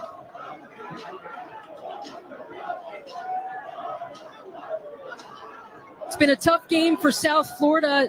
The offense really couldn't get into a great rhythm. Only able to put 10 points on the board. Snap to Hewlett. 1:08 to play. Hewlett steps up, fires away into tight coverage, and it's taken away by Old Dominion. The Monarchs, Davon Isles with the interception, the third interception of the Cure Bowl for Old Dominion. Yeah, and what did I say? Nothing over the top. They had a safety over the top. They try to stretch it down the field. You're down 2 scores, so you have to. Tremendous interception. First down by Davon Isles. And really, Jamie, as we get ready to wrap this game up, the story of this game was only 52 yards rushing for USF. And Old Dominion defensively came into this game with 35 sacks, which was first in the Sun Belt for them. 82 tackles for loss. They were second. They're going to finish this game with 4 more sacks defensively and 8 more tackles for a loss. So their defense got after it, held USF to 52-yard rushing, as I talked about. And then, hello, Quinn Hennicle. Absolutely, yeah. Quinn Hennicle brings the offense down on the field, and he'll run up and take a knee. And the hell of a good player of the game is Quinn Hennicle. Find hell of a good dips in stores near you and follow on Instagram as hell of a good dips. Start dipping with hell of a good. And a nice contingent of Old Dominion fans did make the trip here to Central Florida as there's less than 40 seconds to go on the clock. One more snap here. But a 10-win season for Old Dominion and Ricky Ronnie. That is tremendous. A bowl win to cap it off. Finally. And now we got a flag. I guess we just can't let this clock run for whatever reason. You know, this is the first time these two teams have played each other. They don't like each other. No, it was definitely a little chippy. Was chippy for sure. Thank you. Timeout. South Florida, their third and final of the game. This is a 30-second timeout. Kevin Patrick's not going to let... That adds to the chippiness when you do that all right there. So the clock stops with 21 seconds, so and it's 2nd and 12. So Hennicle's going to have to take one more knee here.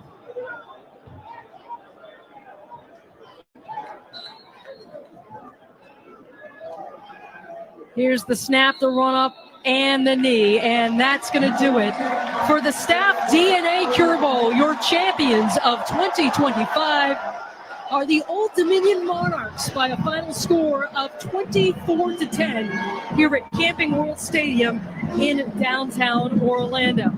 Well, this was a fun one. My name's Jamie Say. For my broadcast partners, Rini Ngolia, Bridget Howard, engineer Frank Over, and statistician and spotter Tom Ross, we say thank you so much for joining us here in Orlando. More bowl games are coming your way on Coca-Cola Bowl Season Radio. Catch the 68 Ventures Bowl coming up next on Bowl Season Radio, and the Xbox game tomorrow night from Frisco, Texas, with Missouri State and Arkansas State. So long from the Staff DNA Cure Bowl in Orlando, Florida. The final score, Old Dominion defeats South Florida 24-10. The 2025 Staff DNA Cure Bowl has been an exclusive presentation of Coca-Cola Bowl Season Radio, a division of First Team Ventures, LLC. All rights reserved.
Gets wrapped up and thrown to the ground.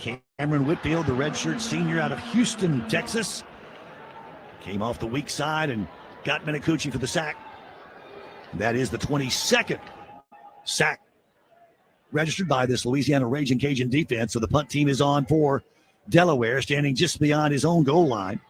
And getting the kick away is Brendan Locke. Locke sees this one bounce at midfield across the 40-yard line, now picked up by Louisiana. And again, across the midfield stripe is where Robert Williams will take it. And we'll get through our first possession for each team and bring us to the 8:49 mark here in the first quarter. Scoreless in the 68 Ventures Bowl. You're listening to the Coca-Cola Bowl Season Radio, home of the 68 Ventures Bowl. 68 Ventures is a team of risk takers and progress makers moving the Gulf Coast forward. Real estate development is our business, but investing in people and communities is what we live for. 68 Ventures is the proud sponsor of the 68 Ventures Bowl, hosted right here in our local area in Mobile, Alabama.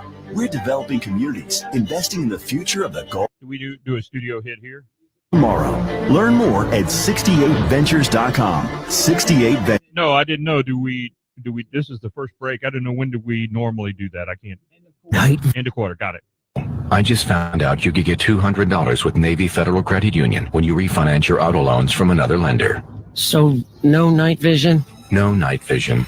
Learn more at NavyFederal.org/auto loans. Navy Federal Credit Union. Our members are the mission. Navy Federal is insured by NCUA. Credit and collateral subject to approval. Refinance loan must be at least $5,000 to be eligible for the $200. Terms and conditions apply. It takes a different breed to be the first to respond. The first on the scene. The first to tackle disaster head on. At ServPro, we witness the bravery of first responders almost every day. So to all those who never give a second thought to being the first ones in, this game's for you. ServPro, proud supporter of our nation's first responders.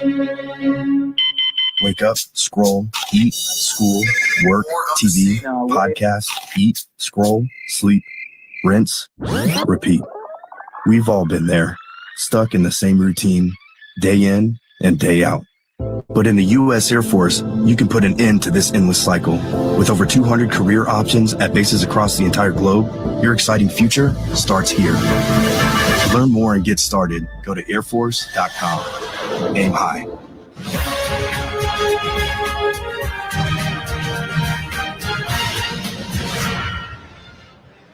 76 is a proud sponsor of bowl season. Want to win the ultimate fan experience of the CFP National Championship in Miami? The Fuel Forward app from 76 can get you there. Visit 76.com/thegoroute for details on how to enter. Back in Mobile, Mike Race, Chad Pilcher, and downstairs, our first chance to visit with sideline man Randy Kennedy. Randy? Mike, the 68 Victors Bowl being played here in Mobile. It is a rich football history here in Mobile, especially for producing players. This Louisiana team has 3 players from Mobile County who will be contributors in tonight's game for them. Also, the All-American teams just produced 2 guys from Mobile.